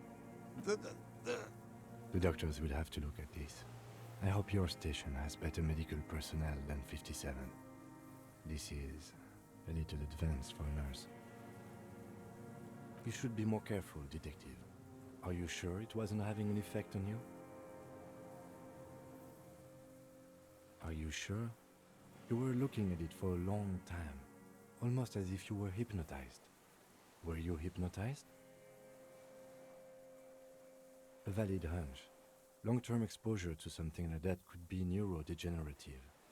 Also, please be careful when approaching unknown species in the future, Detective.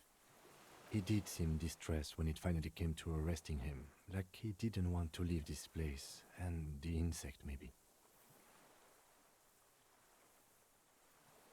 I have absolutely forgotten to take notes. I hope I remember all of this. This will be one hell of a report. Thank God. He stares into the reeds. Your words don't stir anything in him. Perhaps you should. I lost. He turns his eyes to the reeds again, as he's done so many times. But He lost the scope. Then it somehow made its way over there, with the help of a magpie phasmid. This sight is a T9, Mr. Dross.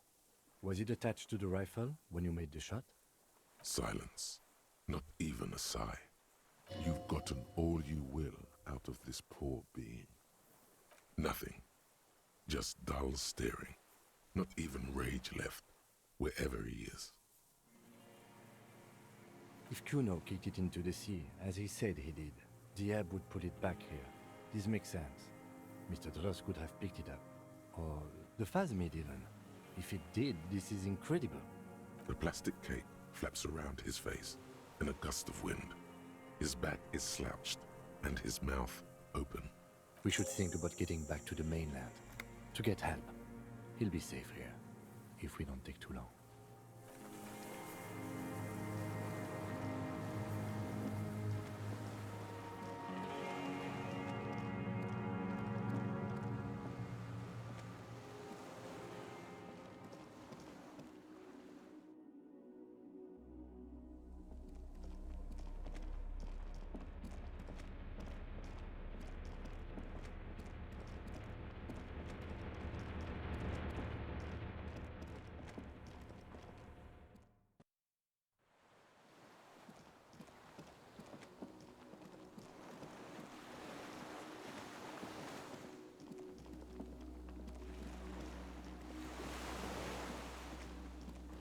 The skiff is swaying on the waves.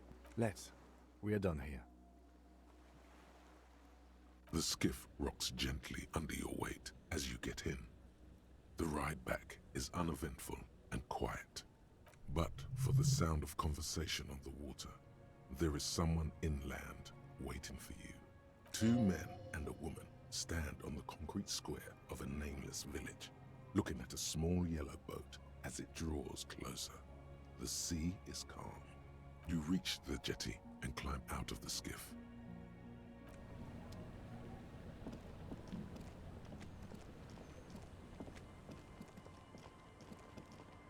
Look what the tide brought him.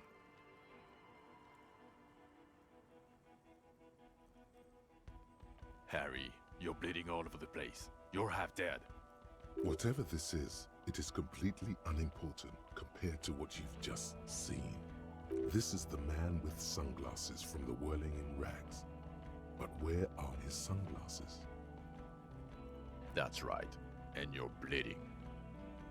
Hello, I'm Trent Heilerstein. I believe we've met on several occasions. I'm your goddamn partner, Jean Vicomar, and this is your special task force. Or what's left of it. Special Consultant Trent Heilerstam, Patrol Officer Judith Minot. Hi.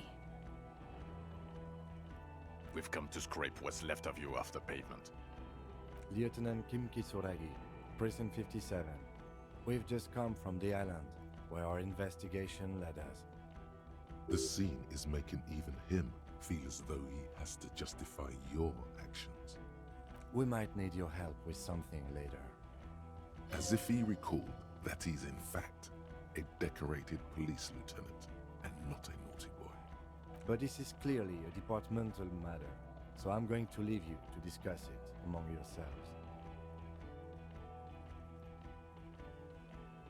It's good to meet you, Lieutenant Kitsuhagi. Letting the lieutenant know he shouldn't feel embarrassed over the shitstorm that's about to befall you. Ari, we want to help you. Trent, I believe this is where you come in? I don't quite know what I'm doing here. I was asked to participate as an expert. I think I need to manage your expectations a little. I'm at best an enthusiast in cognitive science. My background is in something else entirely. I engage in neurology on a merely theoretical level. In fact, I should probably get going. No, Trant, it's too late. You're part of this shit now. What have you got to say for yourself, shit kid? What does he have to say for himself? He left you to catch the bullets. Shit, kid. What an interesting moniker.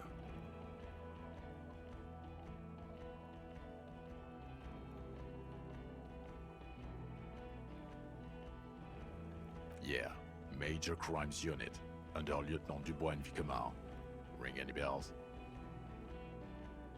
Refresh your memory? It's a goddamn Major Crimes Unit.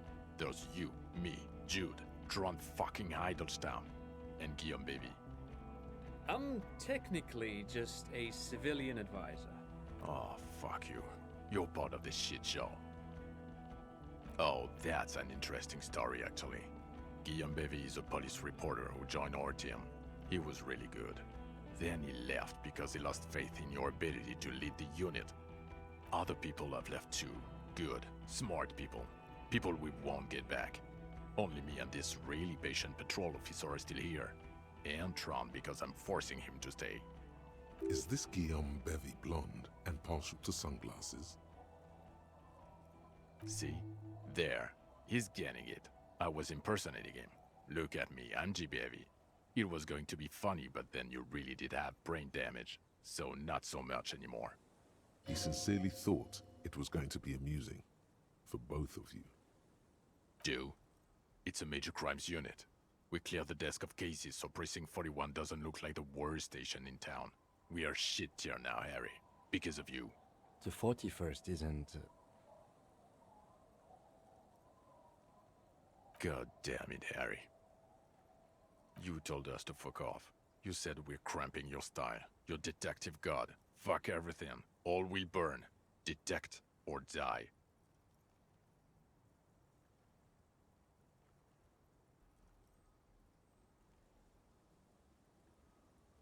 It wasn't like that. Fuck you, Harry. We didn't know there was gonna be a tribunal, did we? Yes, you're sorry. You're the sorriest cop who ever lived. Nothing has changed, Harry. I've heard this repentant shit a million times over. You, shit kid, that's you. Despite all that you've done, the deserter, the Phasmid, the case. No, because of all that you've done. The cafeteria manager you fucked over told us where you went.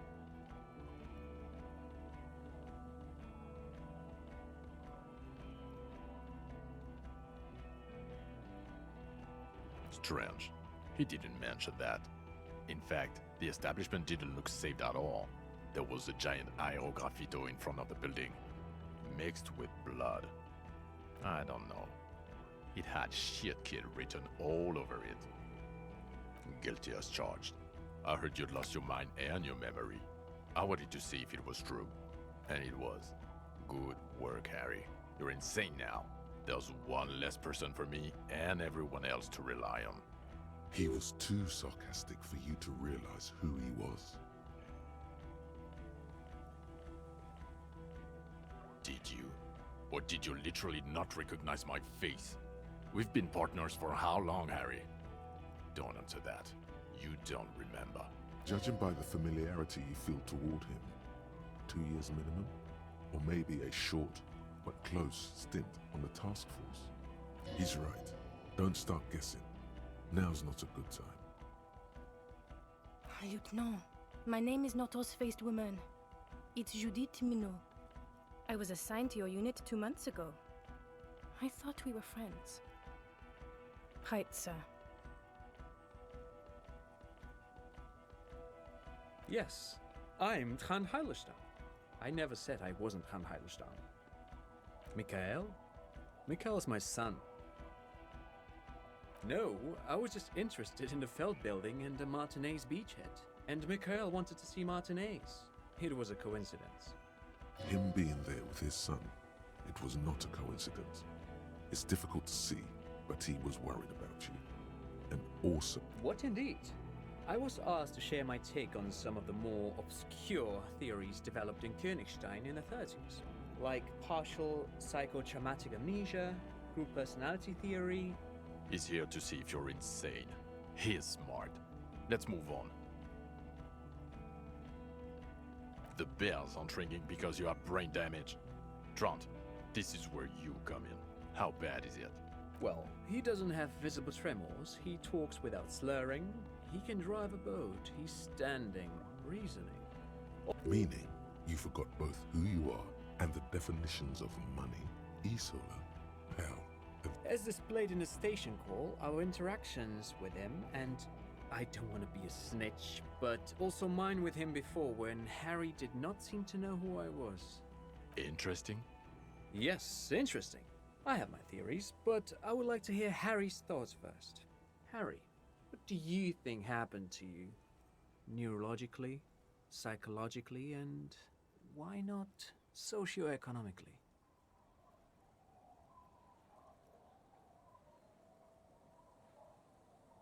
Psychotraumatic amnesia, Trant? I can go for that. Shit kid is a broken man. Always has been. Who isn't? I know I am. But you know what? I keep my shit together.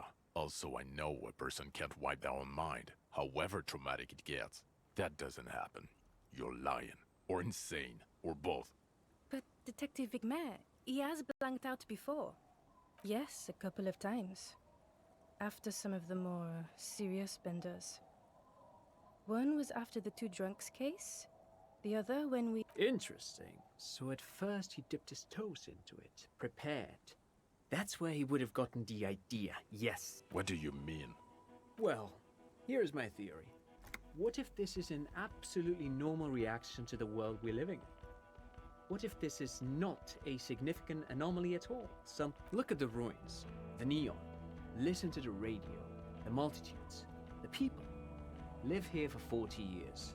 As a police detective, he's like a magnetic reader, hardwired to the free market. He just needed for it to end. Okay, Trent, thank you. That's absolutely meaningless. I'm glad we brought you. Will he or will he not be able to work in the major crimes unit? Is he a cretin now? I want to know that. He's not a cretin, and he is able to do work. If not in his previous leadership role, then as a line detective.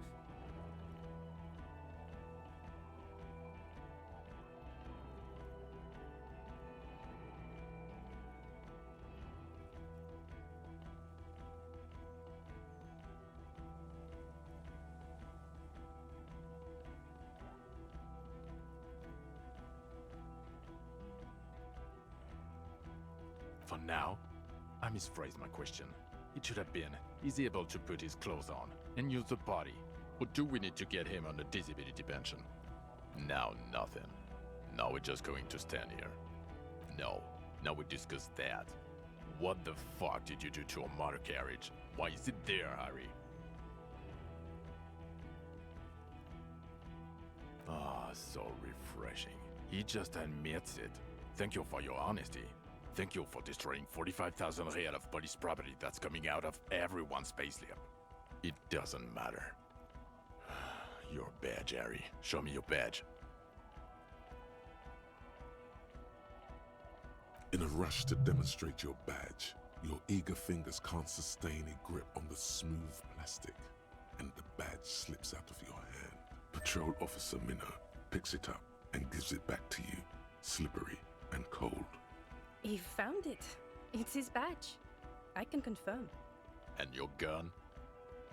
As if having your badge and gun are natural states, not achievements.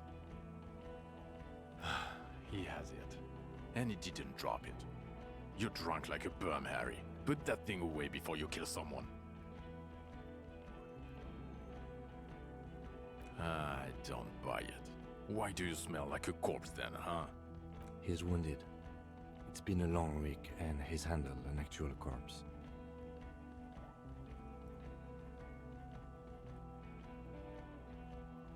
What you've discovered?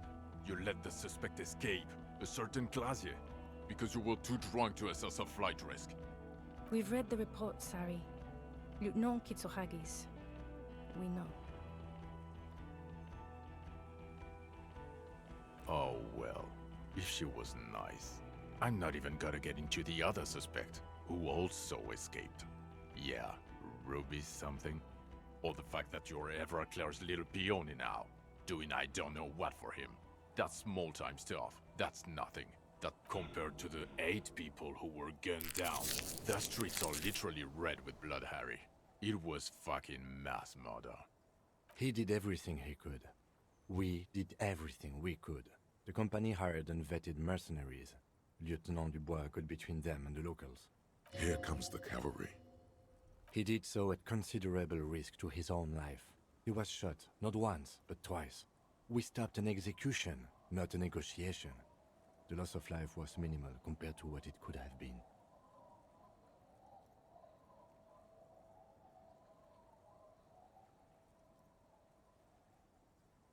Detective, it's better if I do that.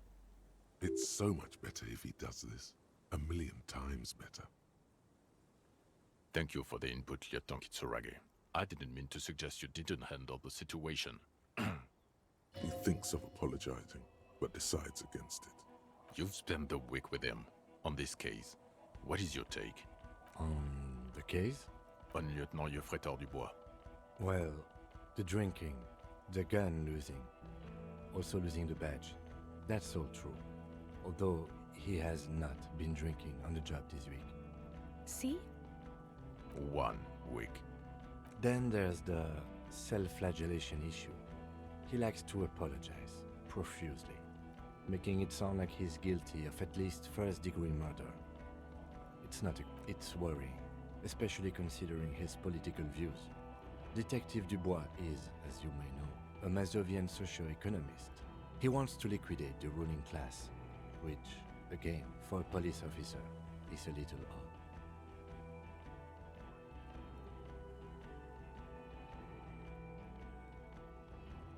You should yell something.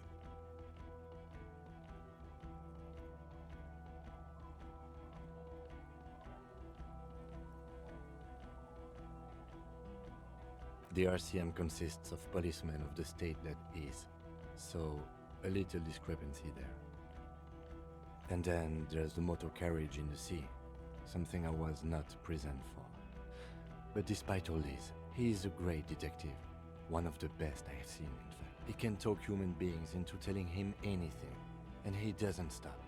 In all the time I've spent with him, he has not once stopped working on the case.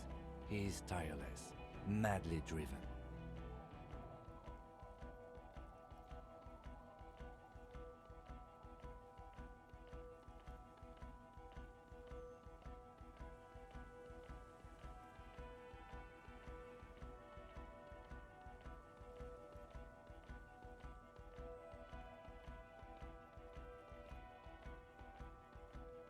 And he solved it, near perfectly. In 1 week we have a confession, a murder weapon, and the perpetrator. Locked on the island right now, awaiting transportation. He apprehended a revolutionary brigade who stayed hidden for 50 years, ever since the revolution, who's probably committed other murders over those years. Oh, and A new species? a colossal stick insect. It was on the island, camouflaged as the reeds. It unfolded from the reeds. I think we may be dealing with the Insulindian phasmid. He takes out the photo of the phasmid and shows it to the officers across the yard. The wind blows, flapping the glossy rectangle in his hand. You hear gasps beneath the howling of the wind. As you can see, it's about 3 meters tall. In fact, we think it may be the largest land invertebrate ever discovered.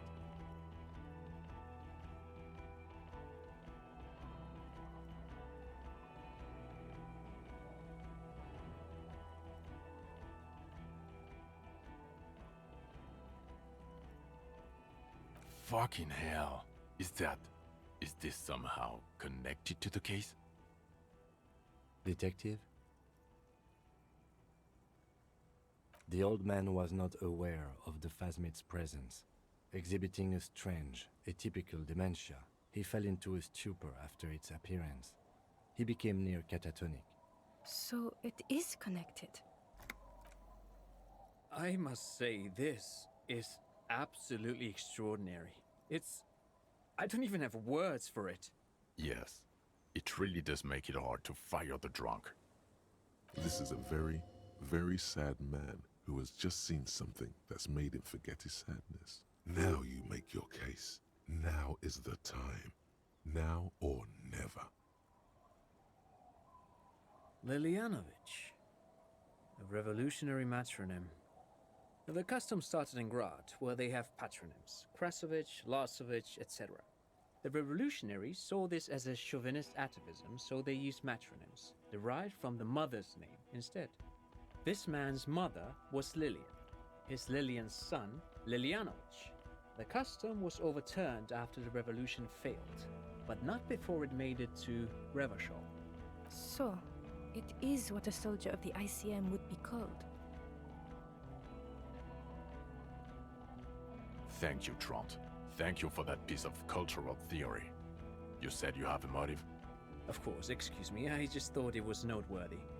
He wasn't quite sure about the straggler before he heard this detail. It must have convinced him. Jealousy. I thought this Lilianovich was an old man. To have been hiding for 50 years, like 70-something. A strange psychosexual fixation, aggravated possibly by proximity to the phasmid and its chemicals. Also, we have a sniper's nest with full view of the room in which the mercenary died, right on the island, and 2 officers on the scene that Mr. Dross confessed to. It's a clean win. Oh, it's way more than that. Way, way more.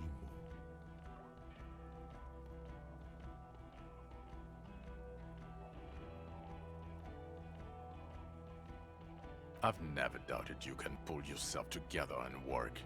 In bouts. Bouts don't last. I can still smell the booze on the wind. God damn it. Doesn't it ever leave? It is there. It will pass. In time.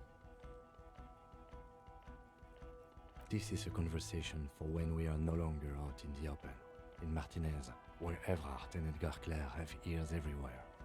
And eyes, too. Your return from the island must not have gone unnoticed. Understood, of course. But a case against Everard would be big. I would prefer not to partake in anything union-related, for political neutrality. This has to be good stuff for him to backpedal out of it at first mention. Yes. Fallen through a gap in a boardwalk. Drunk. The body was transported to Precinct 41, our morgue. I had Tilbrook and Mullins take care of funeral arrangements and family stuff. You're not the only cop in the world, Harry. This all comes back to us. Still, good work with the missing person, Detective. It's still a point for you. No denying it. Female? What makes you think so? You had to see it. It had the subdued colors of a female, and the nesting behavior too, I think. Incredible. Were there eggs in the nest? Not as far as I could see. There were other things there, though. Actually, you know, this would indicate it was a male. This is far from anything in my field, but I think such nests are called bowers. They are for attracting mates. Of course, as I said, I'm only guessing. I didn't see it. It must be robust if it can move a whole helmet with its limbs. As in cloning itself? What makes you think so? Then it wouldn't matter if it's male or female. The bower would just be rudimentary behavior from before the parthenogenetic mutation. That makes sense. Yes. Very interesting. Such organisms are extremely vulnerable to disease. A single strain of bacteria could wipe out the whole species. We're probably looking at conservation efforts here. Yes, but also reed-colored, beige and brown, a little green on the outside. After unfolding from a single stalk, it still retained parts that looked like reed tufts on its... Incredible. The PR value of this is exceptional. Carp discovers new species. Maybe even discovers the Insulindian phasmid. No, that's too much. This would really help with some of the problems we've been having. Absolutely, this is great. This does not say vigilante murderers to me at all. This says science, news, human interest. You know, it's a really good thing you have that photo. Without it, You're doing good here. Perhaps only for a moment, but quit while you're ahead? Or no? I don't know what a Doom commercial area is. Why? That's not what you were supposed to do here. There was a fridge we needed and a possible witness. He was just chasing a lead and ended up advising a local shopkeeper. It was okay. Of course.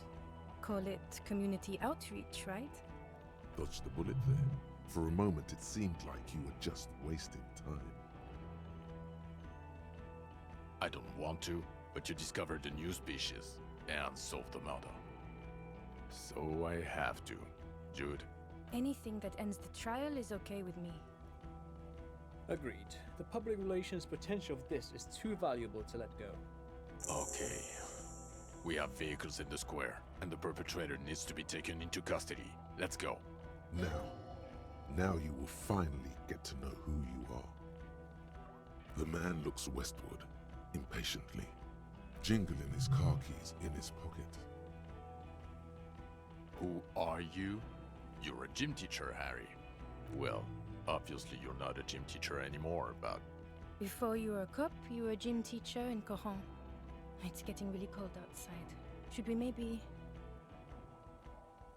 Harry, it explains everything. The running around, the jumping, the bicep girth, your inexplicable facial hair. Some of your more old-school wording choices. Your posture, even. The constant stretches. Of course. Contact Mike. he's been on about Mike again. I hate that guy. In your 20s or late 20s, you've really let yourself go since then. Yes, you taught gym in school. I believe that's the term. Taught gym at a high school. You were a high school gym teacher. The smell of sweat and glue, the worn floorboards. Kuro is just east of Jamrock. It was a short walk every morning to the baseball field or the sports building. High school. Harry, your goings-on with Kuno, Andre, Assel, the whole thing on the ice. That's why you are so juvie. His smirk suggests barely contained laughter. The regular. You found some chick. She inspired you to fight the big fight. Be more than you are. All that. You, every morning, walking from Voyager Road to teach gym. She, leaving for the academy with her spring coat on. The air filled with the smell of smoke and raspberries, and incredible hope. An ocean full of hope. I knew it. I knew no normal human being can run like that. He's an honest-to-God gym teacher. It's not a mystery. Some chick fucked you over. Also, you were drunk. Dora something. Dora England. Yeah, you mentioned the name. Not Dora Dubois. No one is married anymore. This is Revachol. God, I don't know. 6 years ago, she was way before my time. 6 years and you haven't gotten over it. What the hell is wrong with you? Yeah, or 7. You're not doing too good there. It's an old man thing. 2 old years equals 1 normal year. That and Dora incredibly bangable. She was extremely fuckable, Harry. Gorgeous. A gorgeous bourgeois woman. Wayfish. Snow Welkin. Blonde Welkin. Heartbreak Welkin. I've only seen a picture, but it's obvious you formed a real spiritual connection with how pretty she was. One you never recuperated from. Look, the sun is about to go down. It's time to go. I think she taught in the Académie des Arts, east of the river. Way east. Hard to say which came first, the middle-class chick or the drink. Egg and the chicken kind of thing. My point is, you need to see a psychiatrist about this shit. Not a psychologist. Several degrees harder. Is there something harder? In other words, He's heard enough about this. No. You're too unstable to work for a mob boss. You're suicidal, Harry. No mob boss would take you. I assure you, I wouldn't consult for a corrupt unit. He would immediately backpedal out of it. I told you it's not that bad.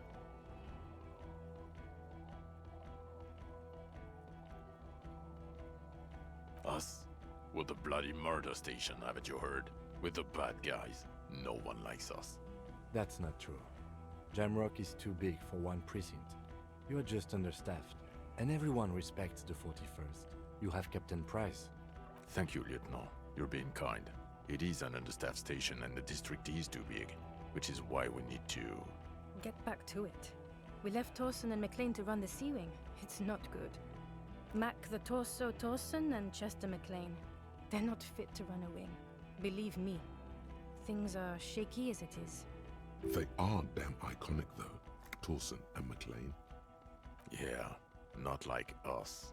Two clinically depressed old men. Where's the contrast here? We are garbage. God.